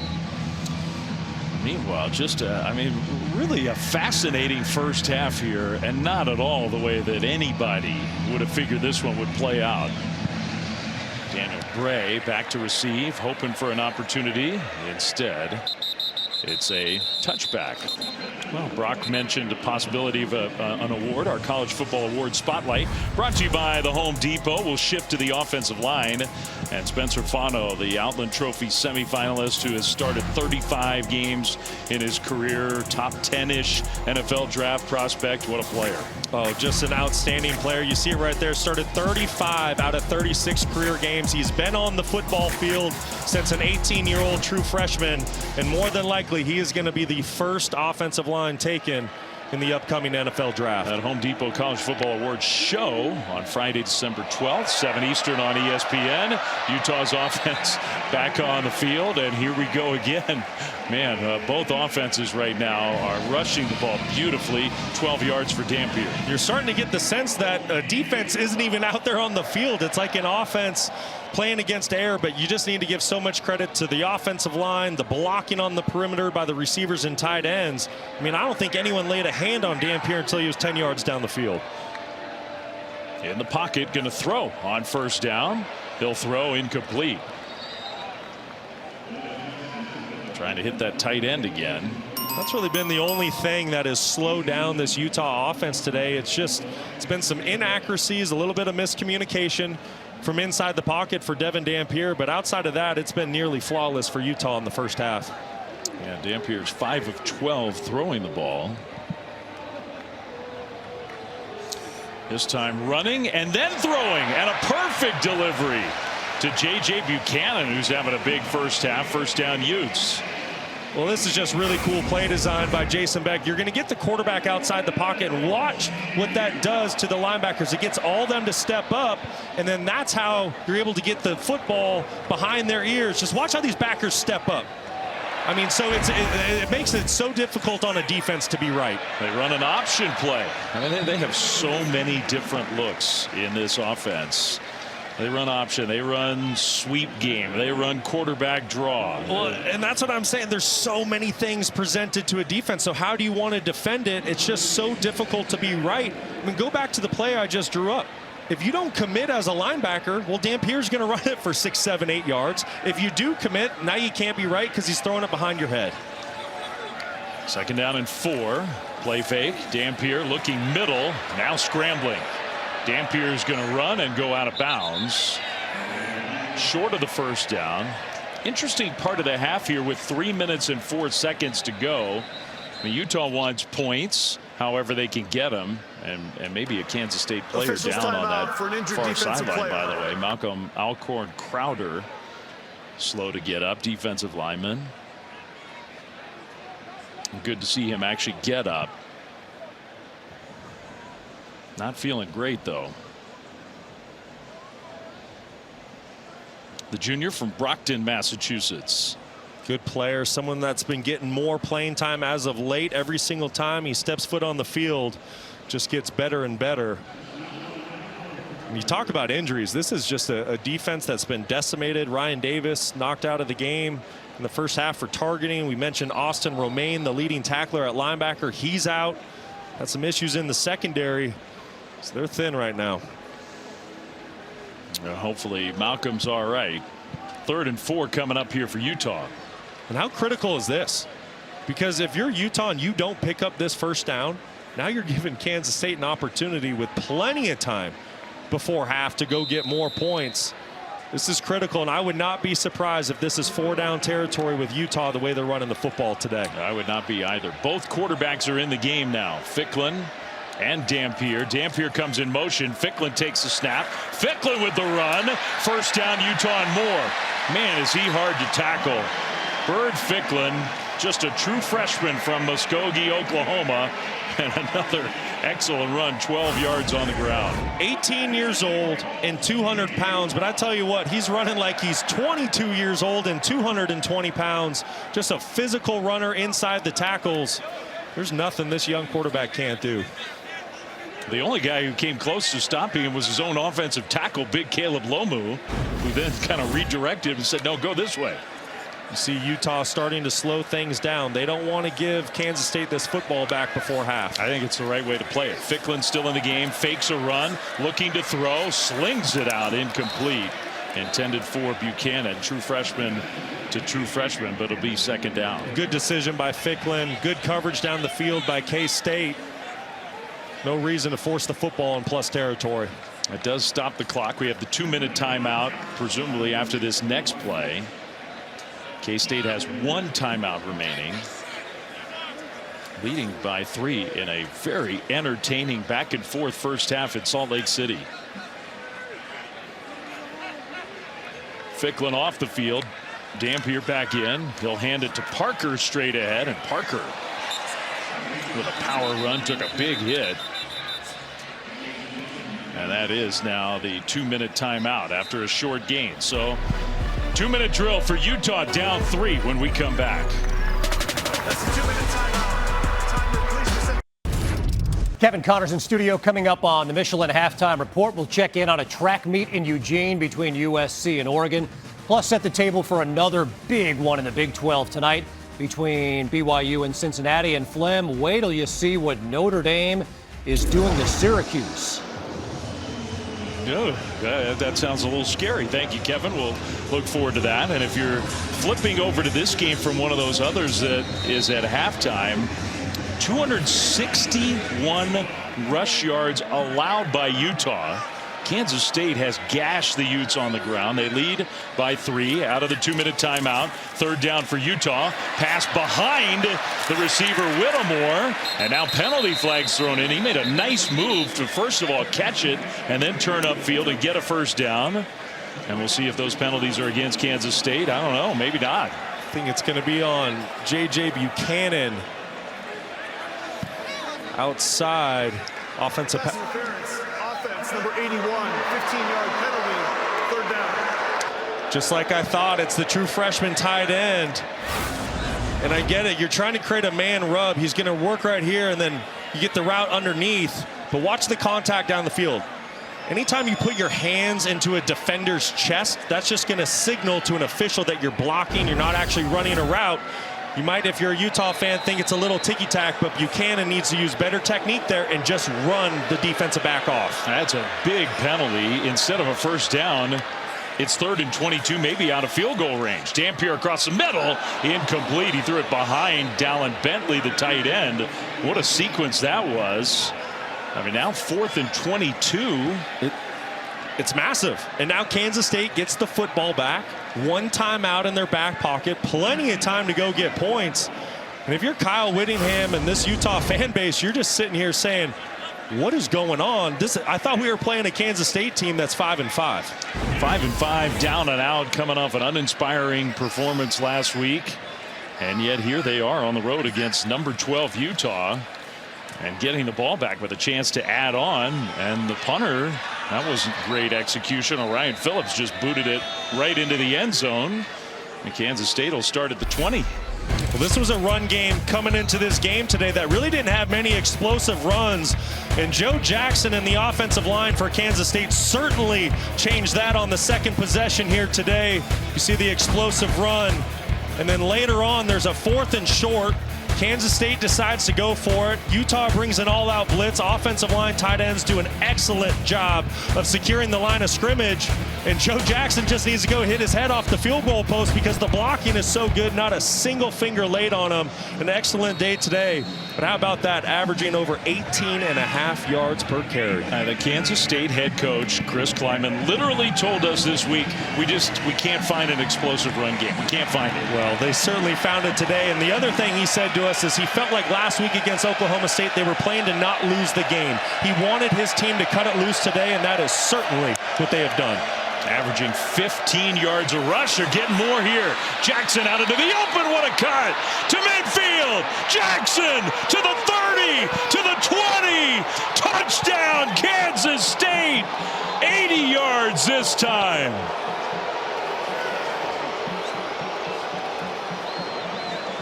Incredible. They've done it again. 341 rush yards.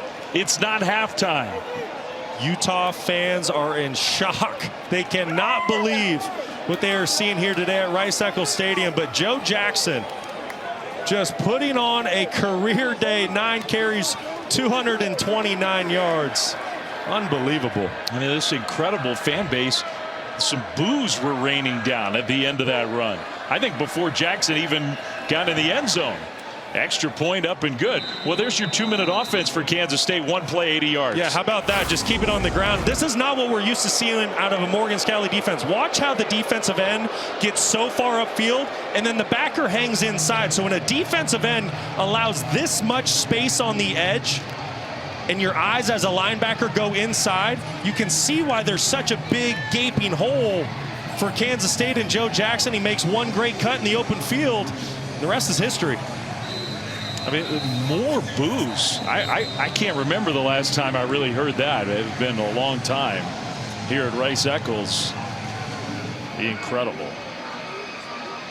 You would think Kansas State is the football team ranked number 12 in the country, trying to get a college football playoff bid. Avery Johnson just loving what his offense is doing, and you need to give them all credit.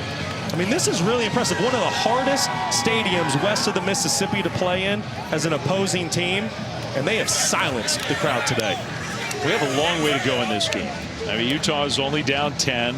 It's still the first half. 1:17 to go until halftime.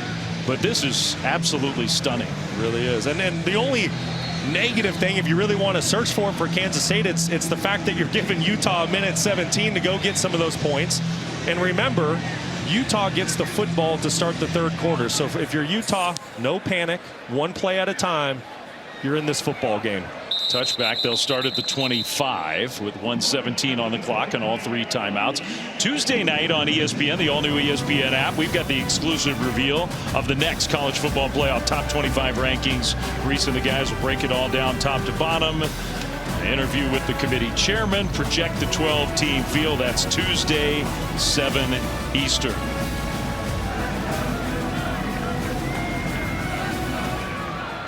Kansas State fans bundled up here in the Wasatch Mountains watching their team put on a show. Now a little slant pass and caught by Whittemore. First down Utah. That'll stop the clock momentarily outside the 35. Really good start to the drive for Utah. As a quarterback, you always want to have a positive first play on your 2-minute drive. No need to be in a hurry. You have 3 timeouts. First down again. Dampier in the pocket. Now he's going to throw, incomplete. That'll stop the clock. It's a really good play by Dampier just to get rid of that football. Pocket's starting to break down. You don't want to take a sack and lose precious field position, have to burn a timeout. Now, if you're Dampier, you have to keep in mind, as much as you want a touchdown on this drive, your field goal kicker, Dylan Curtis, he's got a big-time leg. So if you can just get to the 40-yard line, you're going to have a chance for points before half. 2nd and 10, Utah.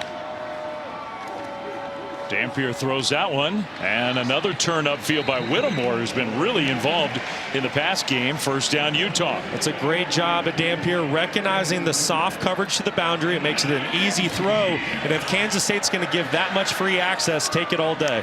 That's 11 more yards. Clock stopped. Now it winds again. Dampier airmails that one out of bounds. Trying to hit Whittemore again. I think Joe Klanderman had enough of giving free access to the Utah wide receivers, elected to play a little bit of cover 2 on that last play, which means you're going to press your corner, you're going to put a safety over the top, and Dampier wasn't able to get a completion. Oh, shot of Dylan Curtis there, the career-long 54, but Brock's right. I mean, he's got the leg for even longer than that. Little pitch play to Parker, who's trying to get out of bounds, kind of dove that way, and he did. So that saves a timeout. Now, he did not get a first down, but he dives out of bounds. Utah doesn't need the first down. 42 seconds on the clock. It's a great effort by Parker. You're just on the doorstep of field goal range, about 7 yards away, but more importantly, at 3rd and 4, you want to keep this drive alive. Whittemore's kind of been the go-to target this drive. He's at the bottom of your screen. 3rd down, Dampier looking to throw. Now scrambling, Dampier can't get away. Kansas State sacks him back behind midfield. So 4th down coming up, and Kansas State, the clock is stopping here. Kansas State has called their 3rd and final timeout. Well, the defensive line is going to get credit for the sack, but I just want you to see where's Dampier supposed to go with this football? Covered, covered, covered, covered. Just nowhere to go. Great job by the Kansas State secondary. The defensive line able to get to the quarterback. And it was Chris Kleiman called the timeout, which is interesting. Their final timeout. You know, I don't hate it. In this situation, what do you have to lose? You're 5-5. Don't be surprised if Kansas State brings an all-out block here, trying to create some sort of, you know, big-time play late with 29 seconds and get some more points before half. And I think the reason you call the timeout there really is, if you don't, Utah just lets the clock wind down, maybe calls timeout with a few seconds left, throws a Hail Mary. Here with 29 seconds, if you do that and don't get it, you give K-State the ball in midfield. So you basically force the punt instead of a Hail Mary. Really good point, Dave. Really good point. Took me a minute to figure it out, but I got there. Great teamwork. K-State showing a little pressure on the punt, and they do pressure that punt. That one's going to go out of bounds at about the 5-yard line. It's a good execution there. 22 seconds left to go in the first half, and really a very surprising half. If they lose, their chances are over with a capital O. Yeah. If they win, I mean, they need some help, but Utah is in a position where they have a real true chance to get to that college football playoff. With a loss, though, yeah, it's night-night if you lose this football game today to Kansas State. And remember, I mean, this is a Utah football team under Kyle Whittingham that came into the season with Big 12 championship aspirations, and that's a bit of a reach at this point. Once again, they need some help if they're going to play in Arlington. But eyes are set on the college football playoff, but you need to handle business today. And right now, Kansas State has you on the ropes. Final seconds of the first half. Avery Johnson is going to hand it off to Jackson. And Jackson, everybody in this stadium is holding their breath when he touches the ball. Most rushing yards for any player in a single half in college football all year. Wow. For Joe Jackson here today against Utah. Well, I knew it was a special performance I didn't know how special, but Joe Jackson, 10 carries, 237 yards, and 2 touchdowns to go along with it. Incredible. Kansas State's offense humming on the ground, and Kyle Whittingham and his Utah defense, they have some work to do. They will get the ball to start the second half. Stormy's getting ready to talk to the Utah head coach, who I'm sure is not that thrilled with the defensive performance. Let's go down to Stormy. Coach Whittingham, what's been the biggest challenge to slow down this K-State run game? We can't play the run. We just can't play it. We're losing gaps. We're blowing assignments. Worst half of defense we've played in a long, long time. Still a full half of football left. What will you tell your team in the room? Well, we got the ball coming out. Defense has got to get some intensities to them. They're flat. So we got to get going on defense. Offense, we put up 21. We're still not really in sync, but at least we put some points up. Thank you. Yep. All right, good stuff from Stormy and pointed words from the head coach. So it's 31-21. K-State with the lead at the half. Let's get you to studio with Kevin Connors. Yeah, Flem, a blunt assist. Salt Lake City is just stunned right now with the way the first half played out. Now the game is not over, not by any stretch, but we start the third quarter with Kansas State big underdogs on the road against number 12 Utah, and the Wildcats lead by 10. The rushing yards are what really stands out. 348 yards on the ground in a half for Kansas State, which has had a struggling rushing offense all season. Utah's offensive numbers are totally fine. 267 yards of offense, and yet they're down by 10. So K-State will kick it off deep, and Utah's going to have the ball to start the second half. Dave Fleming, Brock Osweiler back with you here. Look, I know Utah's offense is coming on the field. Brock, I have to imagine in that Utes locker room, the discussion was about the defense. No question. What's your answer? Kyle Whittingham, Morgan Scalley, what are you going to do to slow down this Kansas State offense in the second half? They nearly put up 400 yards of total offense, but remember, 348 of that came on the ground. So there's no secret to what Kansas State wants to do this afternoon. What's your answer, Utah? Meanwhile, the Utes offense with Dampier giving it to Parker, who cuts it to the left side and gets all the way out to midfield. So a great first play to start the second half from what might be a motivated Utah team here. Well, what's the answer? It might be just get in a good old-fashioned track meet and see who can score the most points. Wayshawn Parker running tough here in the second half. Not the game that I expected, or probably most people expected. Dampier, all kinds of time. Heaves it downfield, incomplete.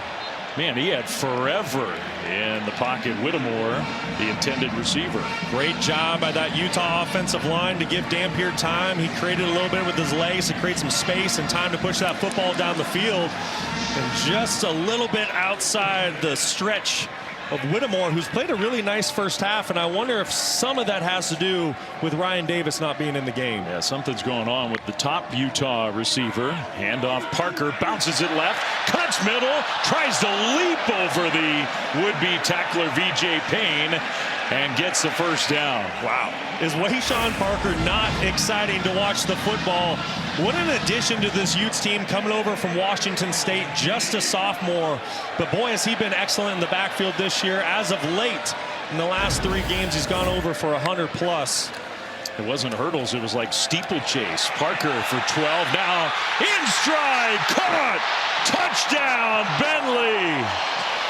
And the Utes come roaring out of the locker room to start the second half with a quick strike touchdown drive. That one from 38 yards out.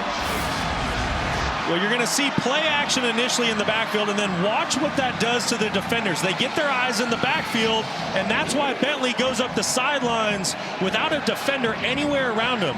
Kansas State, they've done such a great job all game being disciplined with their eyes, doing their 111th, but that time they get their eyes caught in the backfield, and Dampier makes them pay.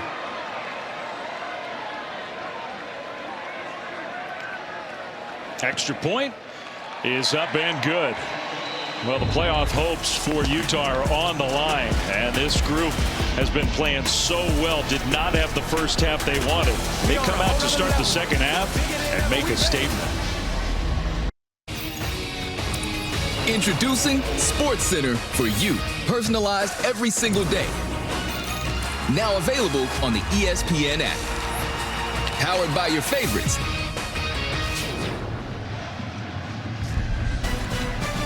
But just a crazy game, and we've got a long way to go. Only a minute plus into the second half, and it's 31-28 Kansas State. They'll get the ball for the first time in this half after a touchback.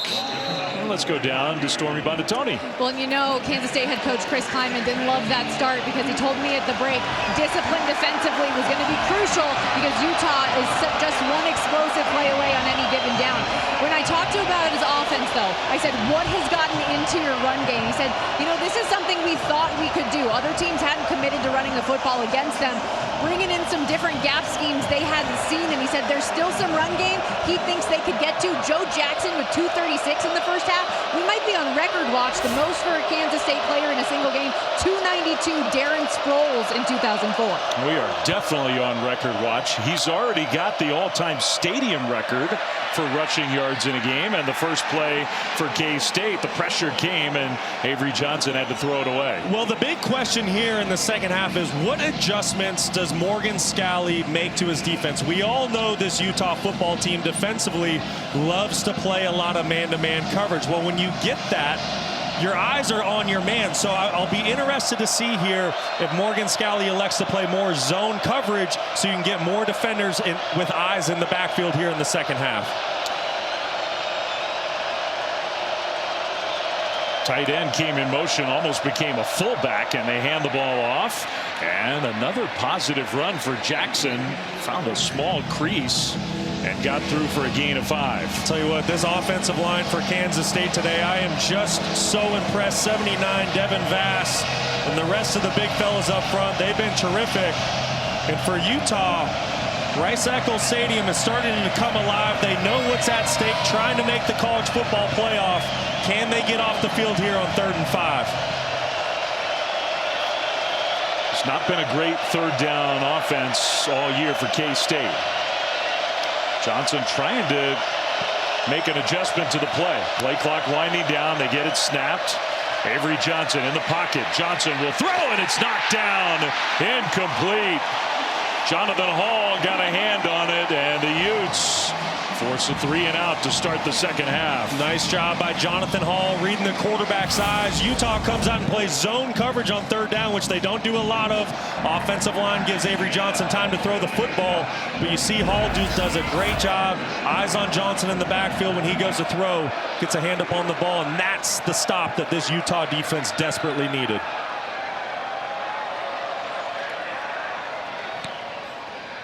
Kind of a line drive sort of punt and a fair catch running up at the 35-yard line. First punt for Kansas State since the first possession of the game. Utah's offense comes back on the field. Our college football headlines presented by Twisted Tea. It wasn't pretty in Norman, but Oklahoma got a very important win as they move closer to a spot in the college football playoff. Miami's playing well as the season goes on. Number 13 Miami gets a win over Virginia Tech. BYU, their odds are going up. If they beat Cincinnati, their chances of being in that playoff are up above 60% according to our models. Now a little jet sweep on the first play of this drive, and Daniel Bray bounces it left side. So the Utah offense, some big plays here early in the second half. Across midfield, a gain of 19. Well, speaking of electric players, but he also gets some help. Keep an eye on left tackle 71. You're going to see him pull Caleb Lomu. Excellent block on 28. And then Daniel Bray, the speedster, someone who's really come along as the season has. He's a true freshman. Didn't get a lot of playing time earlier. Kyle Whittingham said he needed to grow, he needed to develop. But as of the last month, he's been terrific. He's big time. Dampier throws it behind his receiver, J.J. Buchanan. There's been a lot of that in this game. Just off today. And we've said it a couple times. Devin Dampier coming into the ball game. It's been a 65% passer, but just hasn't been accurate here today from the pocket. Second down and 10, Utah started to turn the momentum of this game. I remember at the end of the first half, they kind of got booed off the field going to the locker room. Now down just 3 with the ball. This one right on target in the turn upfield. Well into Kansas State territory, inside the 35, down to the 30. Nate Johnson, who's made some plays today, 16 yards. What a timely play call by Jason Beck to do a screen. Kansas State's going to bring pressure. That leaves only 2 defenders on the outside to make a tackle. Perfect play call by Jason Beck here on this drive. Utah on the move again. Dampier in the shotgun, handoff left side, and Johnson gets tackled across the line of scrimmage by Travis Bates for a short gain.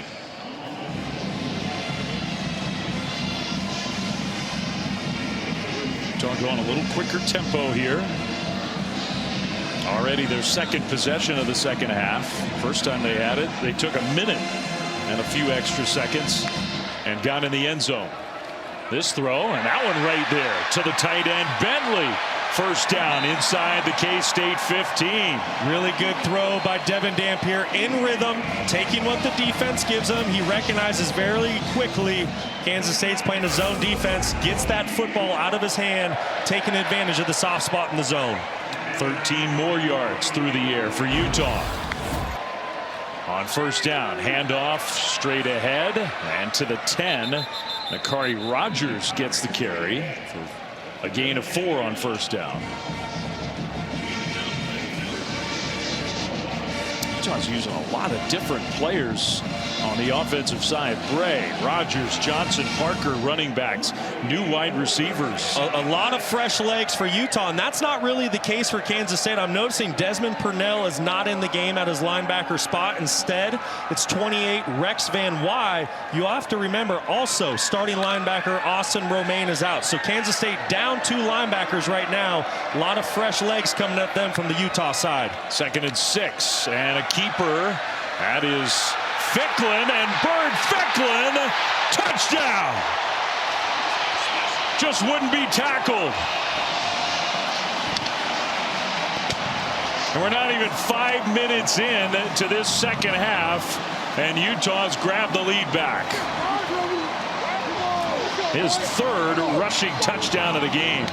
I mean, there's nothing else to say about Bird Ficklin except this true freshman quarterback is special, and he is a star in the making. I mean, these are tough runs inside the tackles that he's making for just an 18-year-old kid. Really impressive. Whatever happened in the locker room for Utah, it worked. Utes look like a different team. No doubt about it. They came out with a new wave of energy here in the second half. Tough running by Ficklin, and we got a 4-point game in Salt Lake. All right, our player spotlight brought to you by Cintas. Utah's offense looking good. I was going to say, whatever the message Kyle Whittingham gave at halftime, it was heard by his players. Big time touchdown pass on the first series to get the 3rd quarter started, and then Bert Ficklin, his 3rd touchdown of the day. Tough running inside between the tackles. And this Utah offense, like I said, whatever the message was, they came out and they've answered 14 unanswered points here in the second half to retake the lead. I'm going to paraphrase. We weren't there in the locker room. We didn't have a camera there. Young men, that was below our standard in the first half. Something like that. Maybe a little more pointed. Absolutely. Maybe a little more emotional. But it has worked. Now Kansas State is going to return this kickoff. Rice will bring it out. And Rice gets popped across the 20-yard line. Meanwhile, the Wildcats offense, which was almost unstoppable in the first half. Kansas State went 3 and out their first drive of the half. So this feels like an important moment in this game for the Wildcats. I think so. And a big question right now for Kansas State. Yes, they've been excellent when it comes to running the football this afternoon. 353 yards on the ground. But if you're going to hang with this Utah defense as we go through the second half, can you get something started in the air? Avery Johnson just 5 of 12 for 35 yards here today. Some of it is they haven't needed it. Correct. But I think at this point you feel like in the second half, whether it's right now or later in the half, they are going to need it.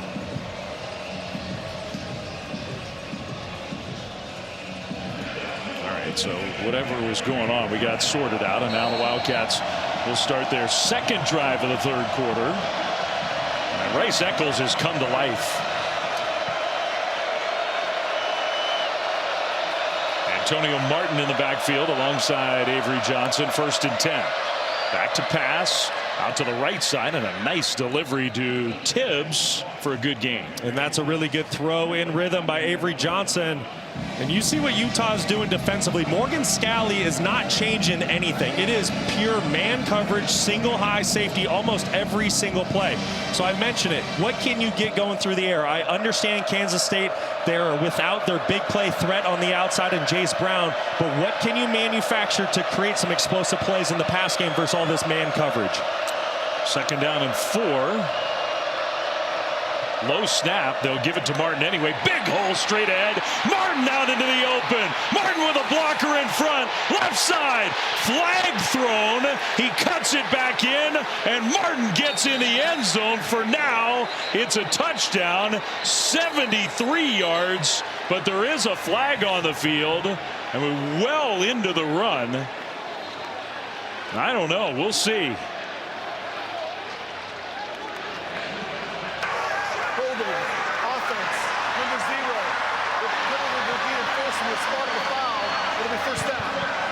So it is a 1st down. It negates the touchdown. The flag on the young tight end Lincoln Cure. So you're going to see Lincoln Cure right here on the left side of your screen. Go ahead and let this thing run.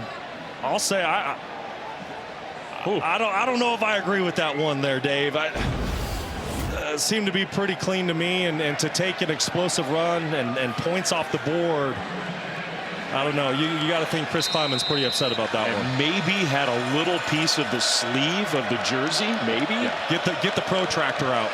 I don't like that call. I think that was a pretty good block by the true freshman tight end. So it's still a positive gain out to midfield, but it takes that touchdown off the board. Play fake. Avery Johnson looking downfield, throws to the left side. That's caught, and the turn up by Tibbs for a Kansas State 1st down. The other thing that it does, Brock, even though the touchdown gets wiped out, it exposes that the hole is still there in the Utah run defense. Again, it happened. It certainly is. And yes, I understand. We heard what Kyle Whittingham said. He feels like his guys aren't getting off of blocks. They're getting out of their gaps at times. But you need to credit this offensive front and the tight ends for Kansas State. They're doing an excellent job winning their one-on-ones up front. Man-to-man outside. You got to wonder if Avery Johnson is checking to a pass. Instead, he hands it off to Jackson, who gets tripped up after a gain of 3. Jonathan Hall made the tackle. We're going to start pointing out all the tackles because there have been a lot of runs where the Kansas State ball carriers have never been tackled. Yeah, and I mean, I just think everyone is surprised. You have to remember this defense for Utah coming into the ball game. They were top 10 in the country, and they haven't really had a lot of answers for this Kansas State offense throughout the afternoon. 2nd down and 7. Johnson fakes it, rolls left, kind of squares those shoulders, and even with the deflection, he gets the pass to Oakley. Oh, that was something. 1st down, Wildcats gain of 15. That's really nice concentration by Garrett Oakley. It's not easy catching a pass that's tipped. Good job of Johnson staying alive. You see his eyes down the field. Good job by Oakley going to get that pass. Another tip ball for Jonathan Hall. He seems to have a knack for that. Now Kansas State is going to be forced to wait because they substituted. Utah is going to make a substitution themselves. Jackson in the backfield. Tight end in motion. Handed off Jackson. And just a short gain on 1st down for a guy who's already set the stadium record for rush yards in a game. I mean, this defense, they are quick triggered to get downhill right now. Keep an eye once that football snapped.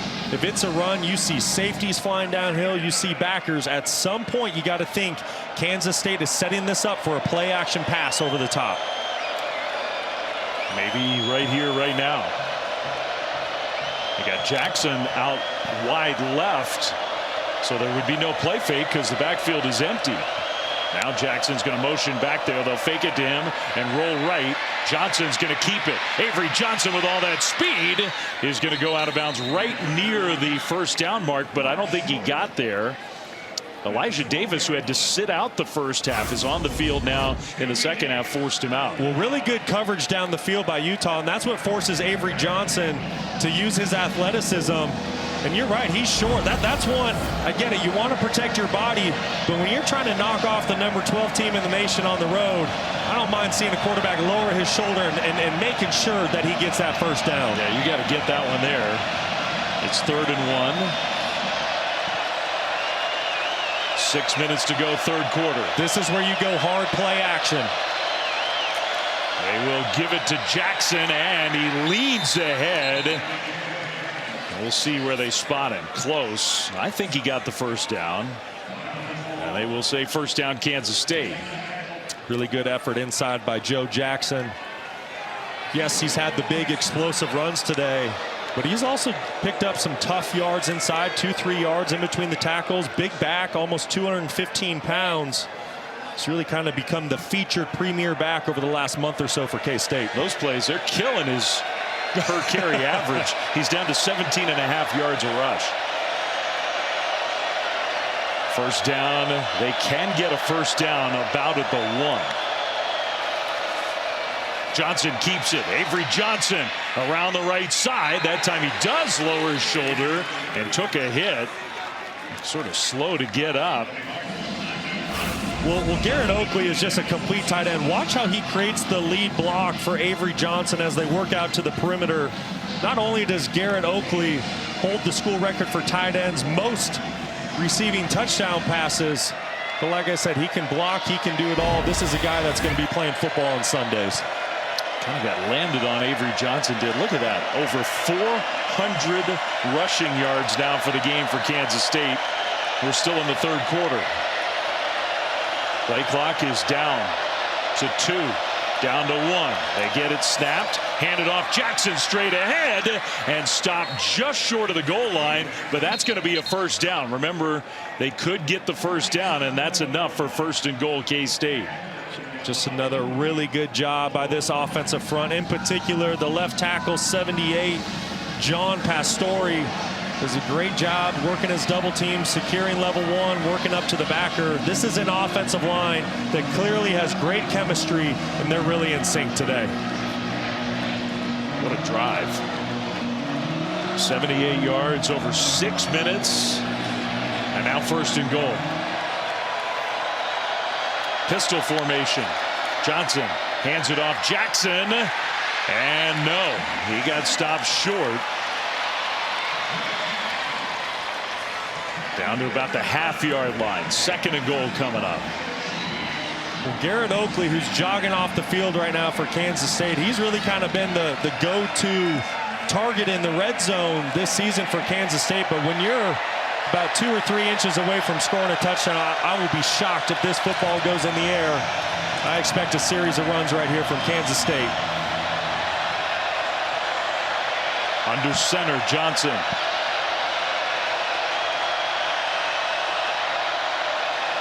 Play fake. Johnson is going to dive, and again he got stopped short. Got hit in the back. Did not get to the goal line. Smith Snowden stopped him. What a play by Smith Snowden. He's originally in coverage, and then he peels off of his wide receiver to save a touchdown. Talk about a collision down there on the goal line. Johnson's taking some hits. That's how much they need to go back ahead. I mean, this is all about pad level right now. Who wants it more? I expect this football to stay on the ground. Jackson in the backfield. 3rd and goal. Play fake again. Avery Johnson gets smashed, and they lost a couple of yards. Barton and Hall sandwiched the quarterback. And now it's 4th and goal. Excellent job by Lander Barton. He's the middle linebacker, but he's playing on the edge on 3rd down, stays disciplined with his eyes, reads his keys, and he's there to make the play on Avery Johnson. Excellent job. So it's 4th and goal, and Kansas State, 14th play of the drive, is going for it. They got to get going here. Now maybe they're just going to use a timeout because there is no urgency with the play clock winding down. There is the timeout. Maybe Chris Kleiman wanted another minute to think about it. The decision to go for it, the play call. 35-31. What a game. 4th and goal when we come back. They need 3 to get the lead back. If you're Kansas State, you have to expect that Morgan Scalley's going to bring pressure here. That is what he does in these situations. If he plays man and brings pressure, I want to work one of my big tight ends on the outside. Great matchup. But if they play zone, that's where you have to be able to run the football in. Low snap. Johnson throws wide open. Touchdown. Well, they got there quickly. They got the playoff. It almost got blown up because of the bad snap, but exactly what you said. The tight end was wide open. Oakley with the touchdown. Just a bust by the Utah defense. When you play man and you bring pressure, it's tough to defend, but you have to give Kansas State a lot of credit. What did they do there? They waited to the last second to break the huddle. Puts a lot of pressure on the Utah defense to understand who you're going to cover, communicate, and make your calls. Excellent job by Matt Wells and his offense. Just got a little chillier for the shirts off gang in the Utah student section after the Kansas State touchdown. Extra point up and good. And the Wildcats back up by 3, 38-35. So breaking the huddle late sets this up. And then what you're going to see, this is a man-to-man mesh concept. Here's Oakley. He's going to sneak out to the flat, but keep an eye on the Utah defenders. Nobody covers him. That's what I'm saying. When you break the huddle late, you run to the line of scrimmage, and if you're bringing a pressure and playing man behind it, you got to make sure you account for your man. Excellent play design by Matt Wells. Great execution by Avery Johnson, getting that football over the defenders, putting a little touch on it. You saw that with Garrett Oakley. Silenced the crowd with that one. Yeah, it has to be a good feeling for Matt Wells, who spent a lot of his career in the state of Utah, played against the Utes as a player, as a head coach. He coached against Utah. And he has coordinated a brilliant game today. The Wildcats have 38 on the board. We're not done with the third quarter. I mean, I don't know if brilliant's a big enough compliment. This is a top 10 defense by Utah coming into the game today. 477 total yards and 38 points to go with that for Kansas State. Just an excellent job by Matt Wells in this offense. Averaging more than 10 yards per play. Bray is going to run up and take this one outside the 5. So Daniel Bray gets tackled at about the 23-yard line. Good coverage by the Kansas State special teams unit.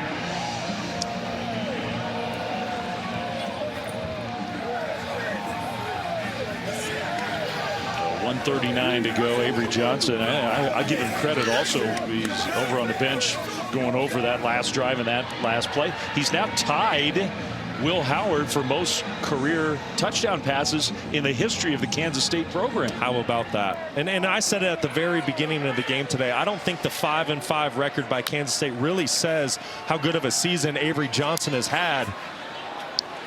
Dampier just flings it up into double coverage, incomplete. You know, just to finish with Johnson, certainly, yes, he's had some ups and downs. Last week on the road against Oklahoma State, it wasn't pretty at all. But you see that tying the school record. And then I think the thing that's been most impressive to me about Avery Johnson this year, it's the leadership that he's displayed.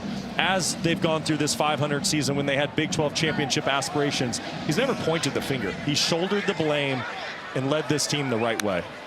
2nd and 10 Utah, and well defended. My goodness. Bray gets wrestled down. Jordan Allen was in there to make a great play for a big loss. Just great instincts by Allen. Watch how he shoots up the field here. And this is the only way you can stop these jet sweeps by Daniel Bray, because if he gets to the perimeter, he can take any play to the house. Excellent job by Jordan Allen, understanding what Utah is trying to do offensively and forcing a 3rd and long. 3rd and 16. As great as the Utes offense has been, they are not really equipped for these scenarios. Final minute of the 3rd quarter. And Dampier with time, buying some extra time. And now he's going to run, but just had nowhere to go. Good coverage downfield. It's 4th down. Good coverage, but also what play are you supposed to call on 3rd and 16? Give Dampier some credit. Try to create a little something with his legs. But great coverage down the field by Kansas State. Nowhere to go with the football. And you can hear a pin drop in this stadium right now. And remember how the second half started. Utah came out high flying. They score 14 points. That goes unanswered. But Kansas State, they just won't go away clawing back into this game. So now the punter, Ryan Phillips, back out there on the field. For Sterling Lockett, a high booming punt. Fair catch signal, and inside the 25. They'll make the fair catch. There was some contact at the end of the play, but no penalty flag thrown. So the Kansas State offense, 6 seconds to go in the third quarter, back on the field. For 20 years, All-State has celebrated every field goal and extra point made at participating universities by donating to the university's athletic scholarship fund, supporting all student athletes. Thank you, All-State. 54-yard punt there. Not into any nets, but a good punt. And Kansas State's offense, after the long, impressive drive, gets the ball right back with a 3-point lead. Sun starting to set behind us. Temperature dropping. Feels like November now in Utah. A huge game for the Utes.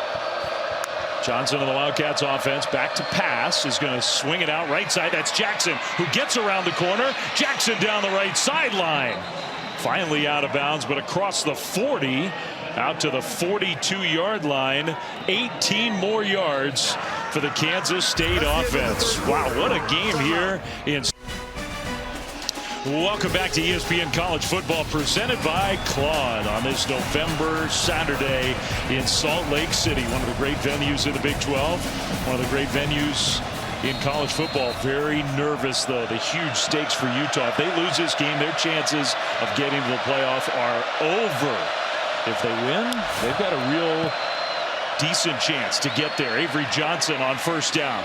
The quarterback for the Wildcats scrambles and got close, I think about a half-yard short. Another good play call by Wells. Watch when this linebacker vacates with the running back. What does that leave? 5 defenders inside the box against 5 offensive linemen. This is a numbers game that Utah's not going to be able to win unless they can get off of blocks. This Kansas State offensive line, they've been excellent today. And Kansas State now over 500 total yards of offense with the fourth quarter still to play. The Utah's defense just hasn't been able to stop them at all. Right at midfield, second down and short. Jackson having the big game. Is going to get the ball from Johnson. Jackson, there was another hole there. He got tripped up, and you can see him pound the turf with his fist, because I think he thought he had another chance to go all the way. It was close. Arm tackles aren't bringing down Jackson today. Another great job by the offensive front. Offensive tackle and guard just did a great job of washing the Utah defensive lineman down to start that play. Well, first down, Kansas State on the move again.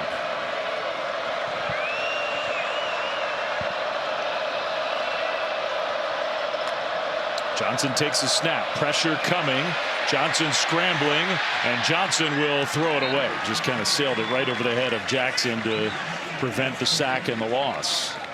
Heads up play by Avery Johnson to get rid of that football. Just absolutely nowhere to go with it. Morgan Scalley timing up an all-out pressure. Great coverage by the Utes out on the perimeter. Just had to ditch the football. Saw Smith Snowden, the defensive back. He was a guy who got in there and forced Johnson to throw it away. 3 tight ends on the field right now for Kansas State. They've been in this personnel grouping often this afternoon. Now it's Martin, the tailback, who's going to shift over to Johnson's left side. He'll get the carry straight ahead. Martin breaks a tackle. Martin gets a first down. The ground game has been almost unstoppable. Cash Dillon, the freshman, finally with the tackle. I mean, it really has been over 420 yards on the ground today, but you see why. This is a Kansas State offensive line. They're getting a hat on a hat. They're winning the line of scrimmage, and then the backs are doing a great job of staying patient. And the creases haven't always been huge, but they'll find those little creases. They're picking up some tough yards inside. First and 10, Kansas State inside the Utah 35. Driving to try to add to their 3-point lead. Johnson's going to throw, and that one was in the air a long time, but it made it there to Garrett Oakley, complete for a gain of 8. I love that route by the tight end, Garrett Oakley. He leans into the defensive back, Benny, to create some separation. Beautiful throw and catch. Now Oakley down on the field at the end of that play. Maybe his right ankle.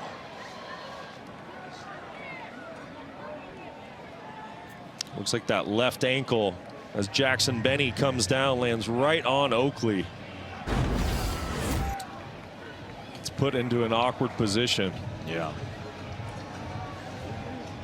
Now Garrett Oakley, who has another touchdown catch, 13 career touchdown receptions. That's a good sign for K-State. He gets up and walks back toward their sideline. 6 touchdown catches this year.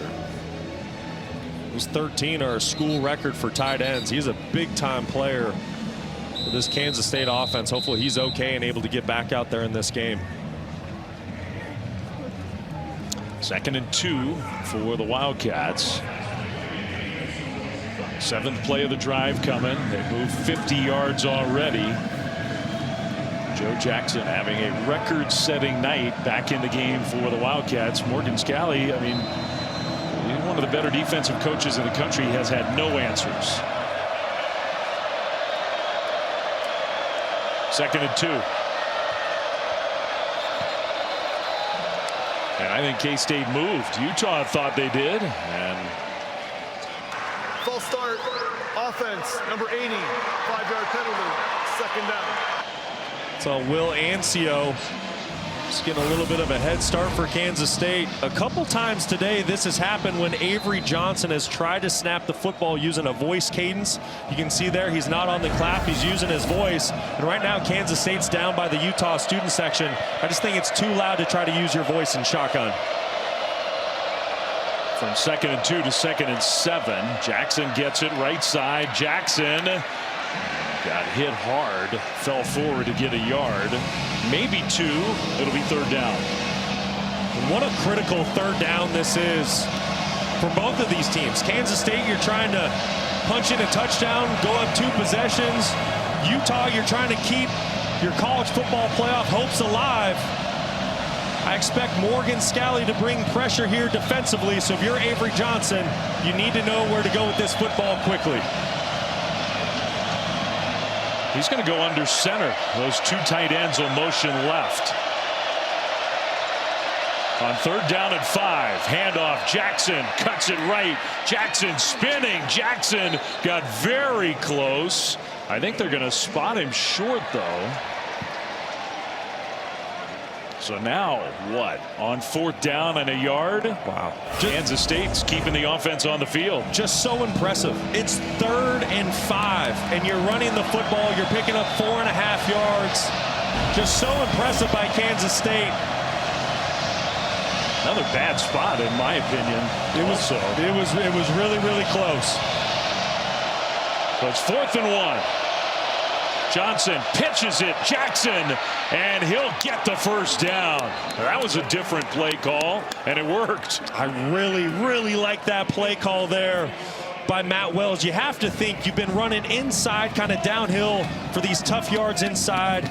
It's 4th and a half a yard. Utah's selling out to stop that interior run game, so pitch the ball out to the perimeter where Utah's a bit softer. Great play call and execution by Kansas State. Most rush yards allowed in the history of Utah football for their defense. In history. And Kansas State just set a new school record for rush yards by their offense in their history. They've been playing football for a long time.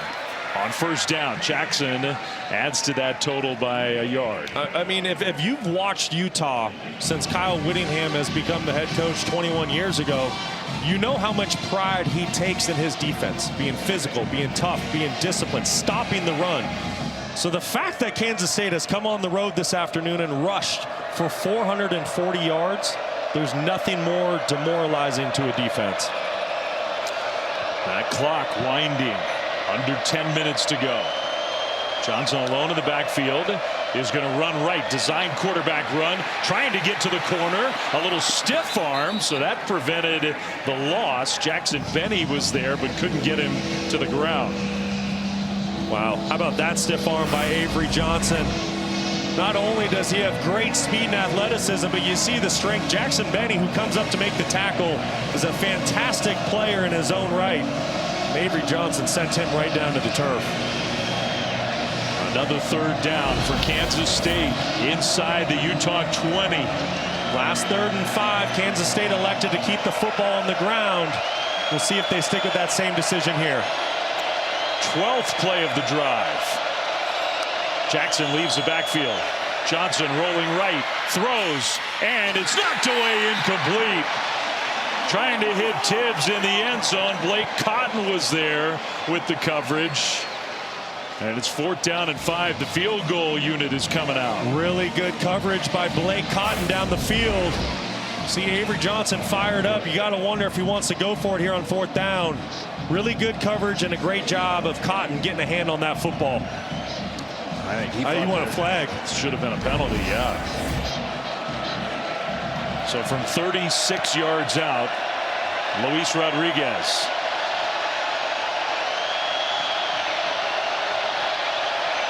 Good snap and hold, and that kick is good. So Kansas State, 12 plays, 59 yards, 6 minutes off the clock, and they lead by 6.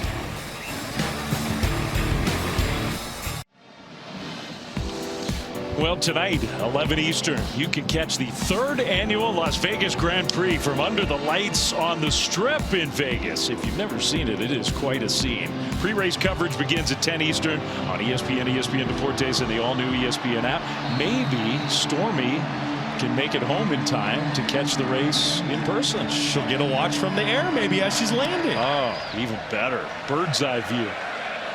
Kickoff, Utah down 6. Playoff hopes on the line. Bray, the kick return, and nowhere to go. The special teams coverage for Kansas State has been excellent in this game. 8:45 to go in the 4th quarter. Our college football playoff rankings brought to you by Verbo. We include the top 12 because that includes Utah. They're not going to stay at 12 if they can't come from behind and win this game. No, and that's first and foremost. But then I think Utah fans, they were really keeping their eye on what that Oregon USC score was. Oregon kind of handling business, it seems like, late in Eugene. What happens with Notre Dame next week? Obviously, they smoked Syracuse today. Parker, first play, takes a direct snap for Utah and just had nowhere to go. So maybe a minimal gain. I mean, Utah fans, they typically don't root for BYU anyway. The game tonight in Cincinnati, Utah will definitely be rooting for Cincinnati, trying to leapfrog BYU in those next rankings if the Utes can escape with a win. Play fake, Dampier throws it left, and now the turn, and again, well defended. Larry Simmons got swarmed. Rich made the tackle. It's 3rd down right away. And what a massive 3rd down this is. Down 6 points just as the clock runs under 8 minutes to go in the game. You have to remember, Kansas State, their last 2 possessions, one was over 8 minutes, the other was 6 minutes. So if you're not able to convert here on 3rd down, you risk not getting the football back. 3rd and 7 Utah. Dampier, design run. Dampier straight ahead, takes a hit. The ball came out, and Kansas State falls on it. He had the first down, the huge hit, and the ball popped out, and the Wildcats come up with a turnover. What a play by the senior safety, VJ Payne. Number 7, he's been battling a high ankle sprain all season long. Hasn't been able to practice every week walking around in a walking boot, but finds a way to be a warrior, get out there on the field on game day, and comes in with a game-changing play. Gets a shoulder on that football. What a play. And I think it was Cody Stufflebean who found the ball on the turf, made the recovery. The Utes are now in big trouble. Well, they had the first down, instead the turnover. A hit by VJ Payne. And Utah fans know their season's on the line. 7:41 to go. Johnson and the Wildcats offense right back on the field. Jackson, left side run, and Jackson found that crease, but only for 2 yards. Tackled by Jonathan Hall. I was going to say, really good job by Jonathan Hall tracking down the ball carrier from his outside linebacker position. Just great effort. Kansas State, they want to be deliberate now.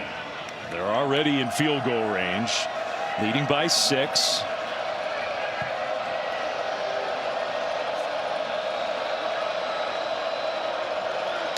They'll shift and hand it to Jackson straight ahead. There goes Jackson. Joe Jackson, an all-time night, into the end zone for another touchdown. 24 more yards. 47-35. And Kyle Whittingham, the headsets come off. He's sick of it. Almost 500 rush yards for Kansas State today. The most Utah's ever given up. The most Kansas State has ever had.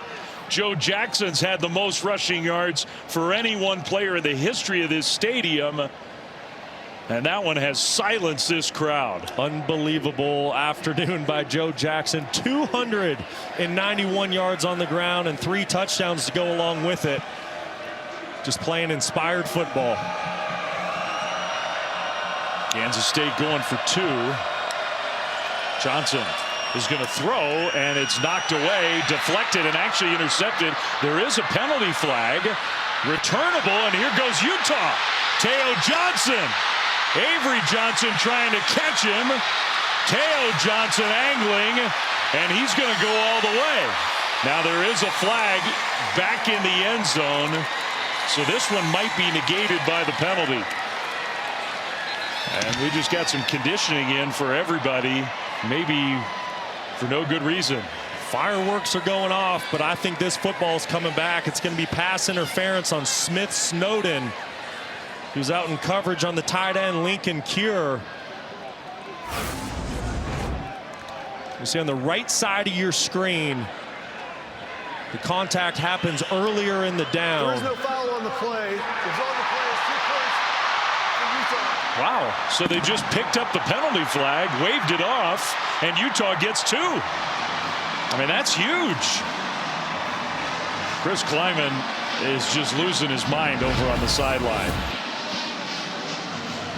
That's a boost for the Utes' hope. They still are up against it, but now down just by 10 after they take the 2-point conversion try back. First things first, what a night for Joe Jackson. Incredible all-time game. But then off the deflection, they picked up the penalty flag. Teo Johnson might have saved the Utes' hopes in this one.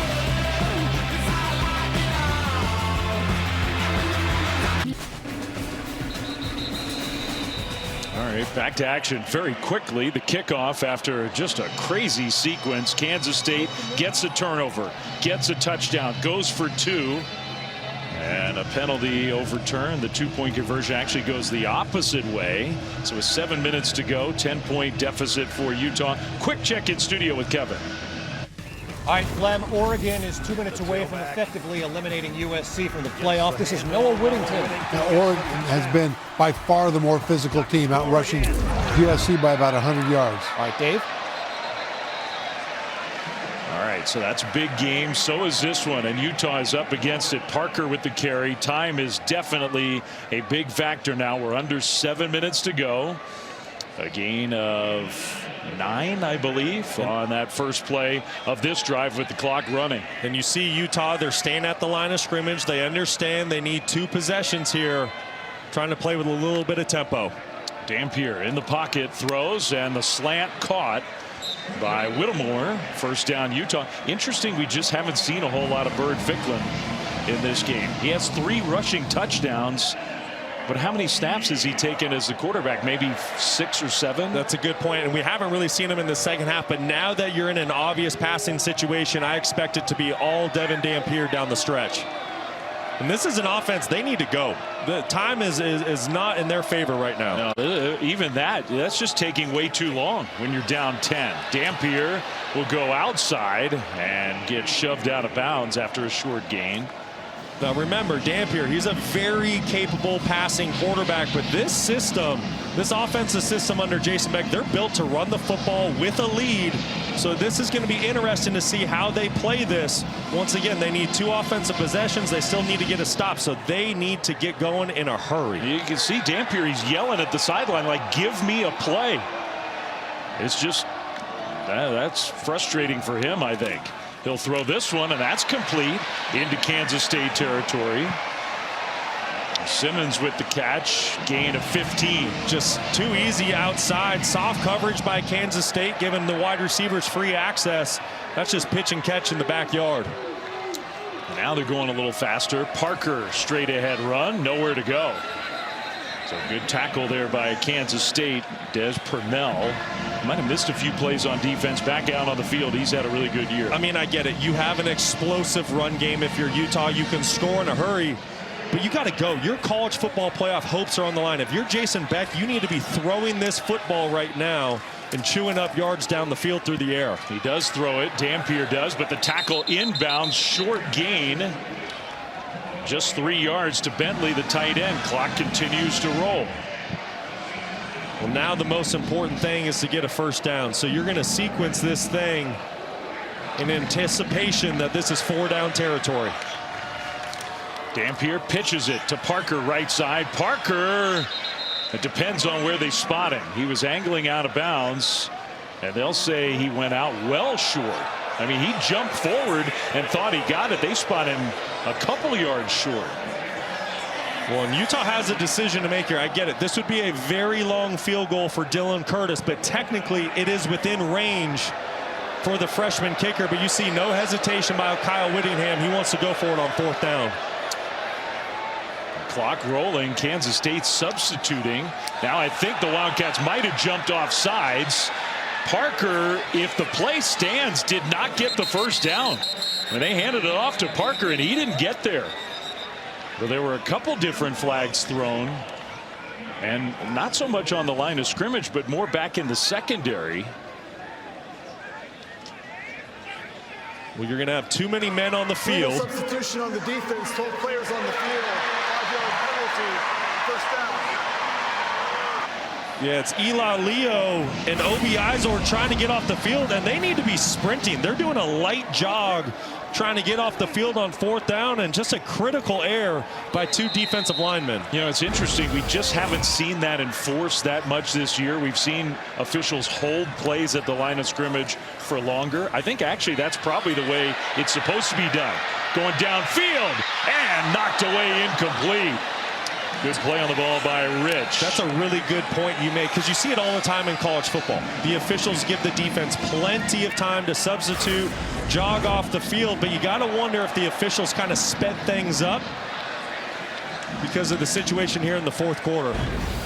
2nd down and 10 coming up after that pass broken up by Zayshawn Rich. Now timeout Kansas State, again having a hard time, I think, getting organized on defense. Timeout of the half. Full timeout.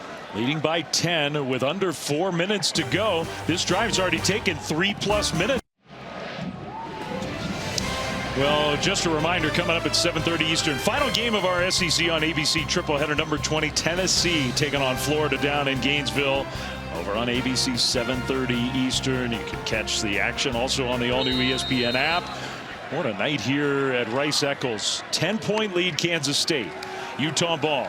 Under 4 minutes to go. Dampier is going to throw it, and there was no receiver over there. It's incomplete. He threw it towards an offensive lineman. It's going to be going to throw a penalty. I was going to say that's intentional grounding. That's a disaster for Utah. You need 2 scores. That puts you out of field goal range, probably. Intentional grounding. Offense, number 4. Bowden placed at the spot of the foul. Penalty includes the loss of down. 3rd down.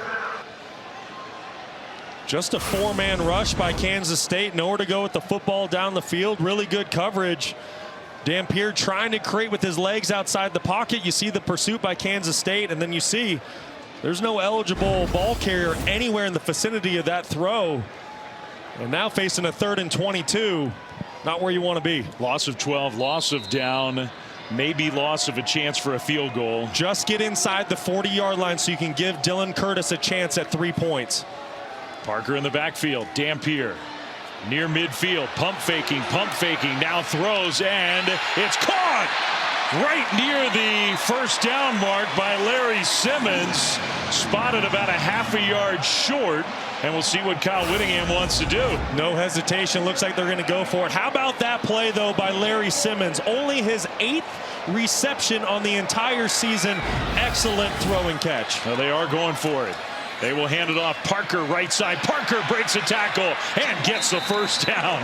That was a tough run of just a couple of yards to keep Utah's hopes alive tonight. Talk about a guy who would not be denied on 4th down. What an effort by Parker. Timeout for an injured offensive Now, player. a Utah player is down. Is that Spencer Fano, the All-American tackle? Sort of face down on the turf. Desmond Purnell, the linebacker for Kansas State, just kind of got tossed into him trying to make the tackle, something you hate to see. Yeah, fingers crossed for Spencer. He's going to sit up now and get helped up. It's those leg whips that so many times just get an offensive lineman. They don't know the contact's coming. Just trying to sustain his block. Ooh. All right, so Spencer Fano's right here, and this is Purnell that I mentioned coming in to make the tackle. Watch how he gets whipped right into the knee of Fano. Yikes. Never a good sight. So hopefully he's all right. His brother Logan, both of whom went through senior day today. One of the players helping him off the field and into the tent. Fano, an All-American a season ago, more than likely going to be the first offensive lineman taken in the NFL draft this year. Dampier toward the corner of the end zone and caught! Touchdown, Larry Simmons. What a throw and catch. This game's not over from 20 yards out. Extra point coming to make it a 3-point ball game. Well, maybe it took a little longer than Utah wanted, but the main thing is they had to get points on that drive and almost had to have a touchdown, and they got it. Well, the seldom used Larry Simmons comes up huge twice in that drive, one on 3rd and long, and then winning his one-on-one matchup outside. Big time plays by Larry Simmons. And a hugely important extra point to make it a 3-point ball game. Well, just a really good job at Dampier on the throw, but also recognizing the one-on-one matchup outside. Watch how the safety keeps his eyes on the tight end. That's what allows that one-on-one matchup outside. Dampier recognizes it. And then just an excellent job of Simmons adjusting to the football in the air on the back shoulder. Beautiful throw, great catch. And Larry Simmons coming up big in the game's biggest moments. A lot of different heroes really on both sides, especially on the Utah side tonight in a crazy game in Salt Lake City. Utes playoff hopes are still very much on the line. They have all 3 timeouts for Utah, plus the 2-minute timeout. You wonder if Kyle Whittingham had any thoughts about an onside kick with all the issues they've had trying to stop the run. I would guess with the timeouts and the 2-minute timeout, they'll kick it deep. That would be my guess as well. I get it. Your defense has had issues stopping Kansas State today, but with the 2-minute timeout, 3 timeouts in your back pocket, you have to assume at some point your defense is going to step up. They're going to get a stop. They're going to make a play. And I think you also need to lean on the home environment here at Rice-Eccles. They're going to get going this drive. Yes, they will. A record-setting night for the Kansas State rush offense. I'm sure the Wildcats, though, are protecting against that possibility, but it is a deep kickoff and through the end zone for a touchback. So here we go with 2:47 to go. Second half summary. Kansas State has scored on 3 of its 4 drives. Utah 5 drives, 3 touchdowns. Crowd comes to life. Utah has their timeouts to use Can Avery Johnson come up with a couple first downs? He has been built for this moment, making his 25th career start today, tying a school record for touchdowns. Can he knock off the upset, the number 12 team here on the road this evening? First down. Johnson's going to throw. And in fact, he's going to get sacked. Loses a couple yards. Logan Fano, who just helped his brother into the injury tent a moment ago, gets to the quarterback. Well, a great job by Fano, but in a lot of ways, it kind of looks like a broken play by Kansas State. You see some receivers running routes. Fano zero right there is going to get to the quarterback, but it's like Avery Johnson was hesitating. Do I run? Do I throw? That was an offense that wasn't organized, and Logan Fano took advantage of it. Timeout, Utah. They have 2 left. You start using those timeouts, you have to get the stop here. If Kansas State gets even 1 first down, they're almost certainly going to win this game. Yeah, and how do they get that first down?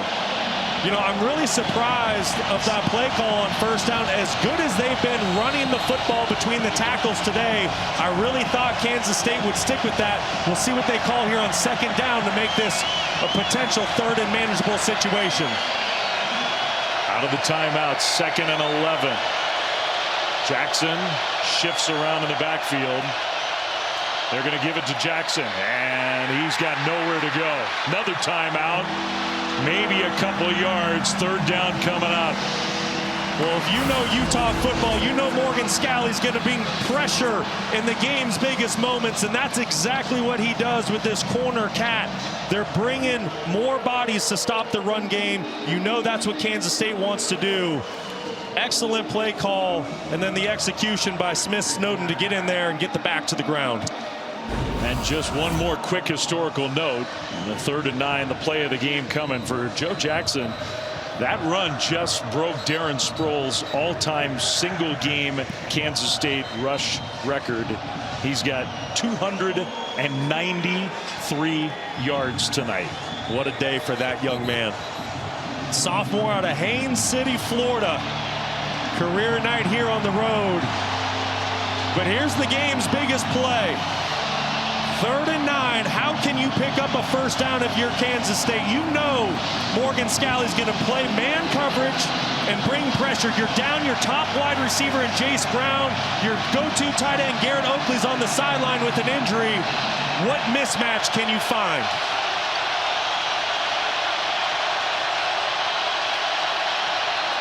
Johnson, pressure coming, delivers the ball, but the tackle in the open field, and Tibbs is stopped short.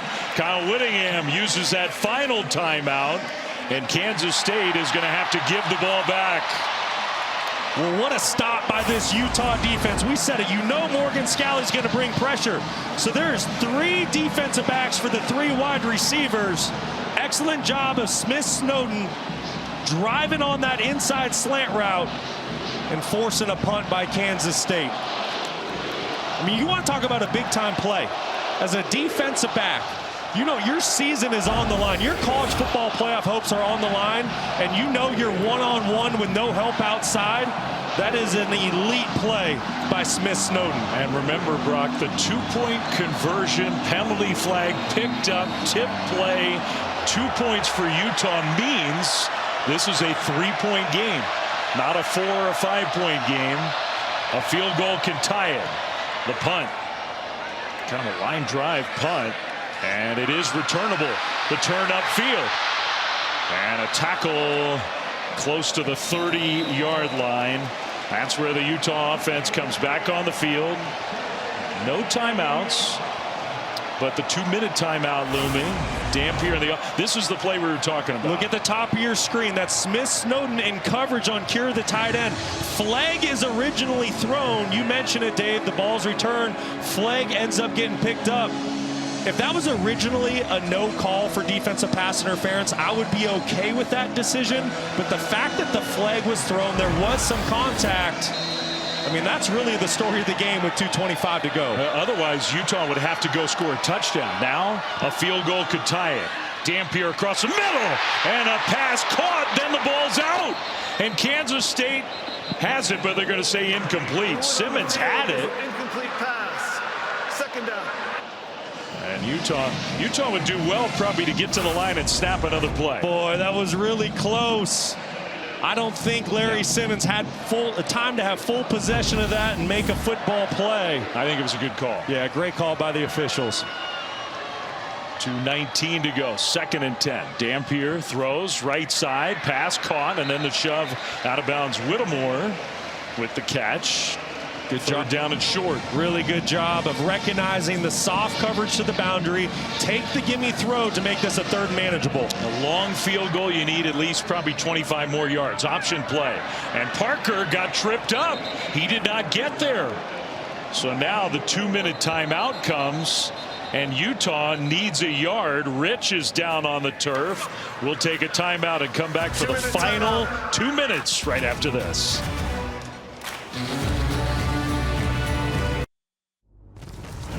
Kevin Connors in studio. A look at Coach Prime in Colorado, who's got next here on ESPN2, home to Arizona State. First meeting between the programs as members of the Big 12. Flem, it's got to try hard to match the chaos we've had in Salt Lake City. Oh, no kidding. Just amazing game here in so many different ways. And it comes down to this, 4th and 1 out of the 2-minute timeout. Utah's season on the line. They need a yard. Dampier with Parker is going to fake it. Dampier straight ahead. There he goes! Dampier inside the 30 to the sideline, inside the 5.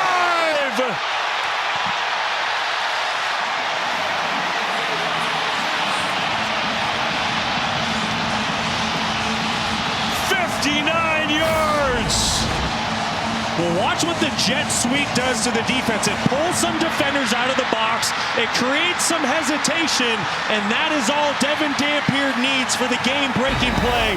The slightest hesitation, and he'll make you pay. Handoff. Parker gets stuffed, stays on his feet, and now is going to go down.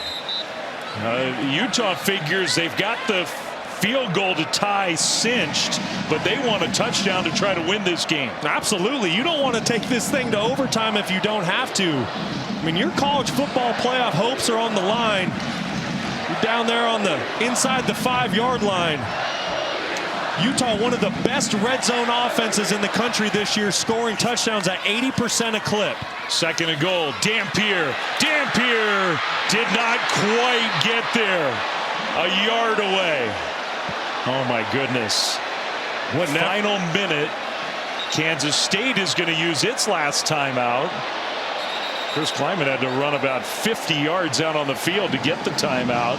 Dampier thought he got in. He was spotted short. Well, good effort by Dampier, but how about the effort by Travis Bates, 39, to hustle down the line of scrimmage? Otherwise, Dampier's punching that one in for 6 and taking the lead. Inches away. So now you think through it. You got 54 seconds on the clock. If somehow Kansas State could stop them, and it's 4th and goal, if you're Utah, do you try to win the game? Well, that's the real decision, right? That's what Kyle Whittingham has already made a decision on. And if you followed him over the last 21 years that he's been the head coach here at Utah, he's one of the most aggressive guys when it comes to these situations. I would be shocked if they don't go for the win. So he's telling his offensive coordinator, Jason Beck, right now, if that's the case, hey, you have 2 plays to go get a half a yard. And you got to think the football is going to stay in Devin Dampier's hands. An all-time crazy game here tonight. More than 1,100 yards of total offense. And Kansas State, record-setting night of rushing offense. But now Avery Johnson has to be over there thinking he may still have some work to do on his end if Utah can tie or take the lead. Well, and he's thinking, hey, Utah, if you're going to score, do it right now, because I want some time to try to get a touchdown of my own if need be. 3rd and goal inside the 1 for Utah. Parker and Dampier. Parker in motion. Dampier keeps it. Dampier, touchdown, Utah!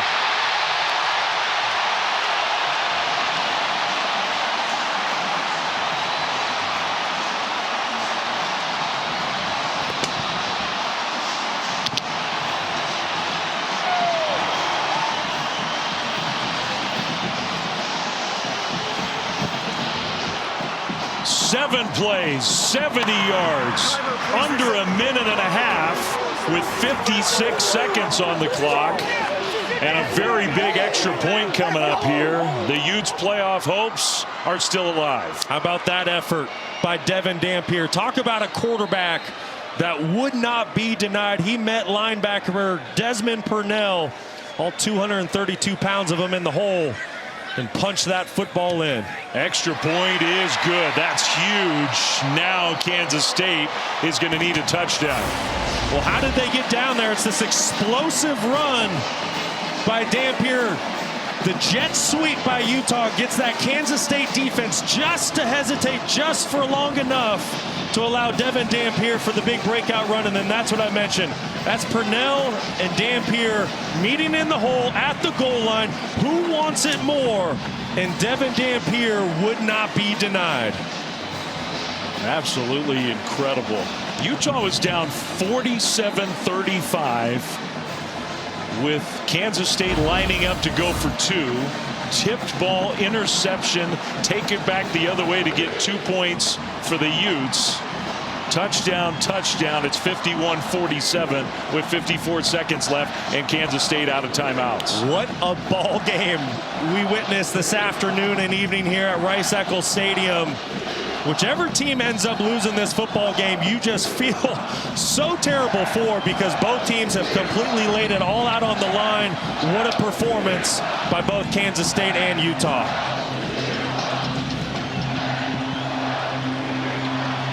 "54 seconds from keeping those playoff hopes alive for the Utes."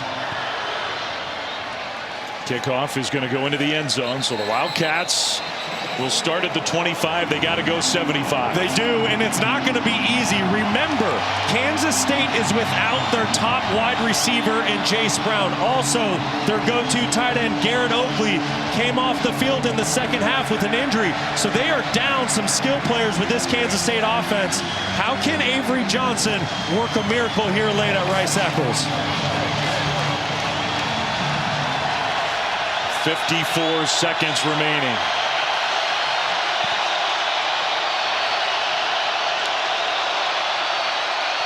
Johnson in the pocket is going to throw. Triple coverage over there, intended for Tibbs, incomplete. Well, really good coverage by Utah. We know how much man coverage they want to play, but with the lead in just 49 seconds and Kansas State with no timeouts, they're going to play more zone coverage. That's exactly what they did. Just nowhere to go with the football for Avery Johnson.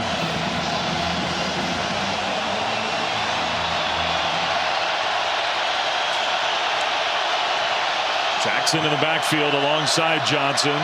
In to help pass protect. Johnson scrambling.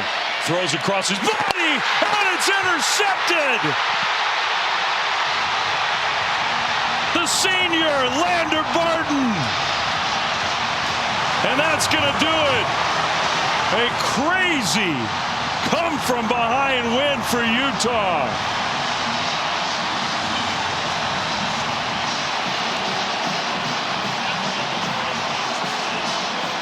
A guy who grew up coming to this stadium, watching the Utes as a little kid, dreaming of playing for this team.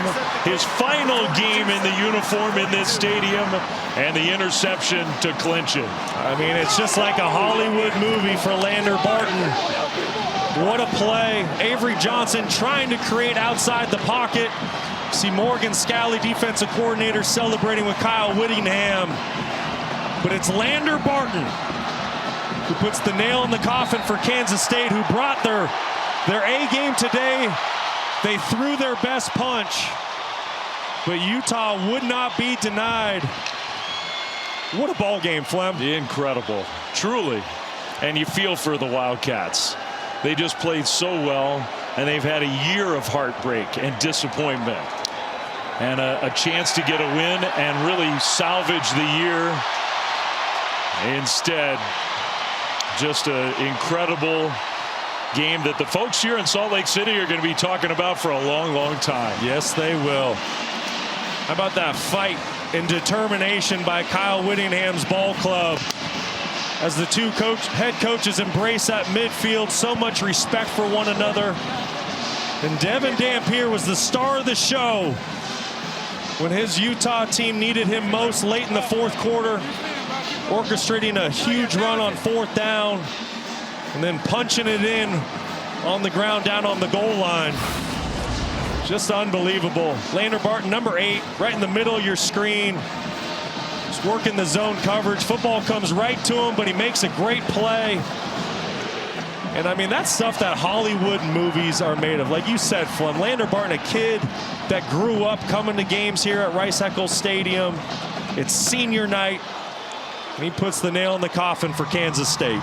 He will never, ever forget that. Neither will Devin Dampiers down with Stormy. No doubt about it, Dave. What an unbelievable game. When you saw Lander Barton pick off that pass, you rushed out onto the field. What were you thinking in that moment? Man, shoot, man, we battled all game. Adversity definitely hit us. It's probably the most we've ever had it. And I love the way we responded.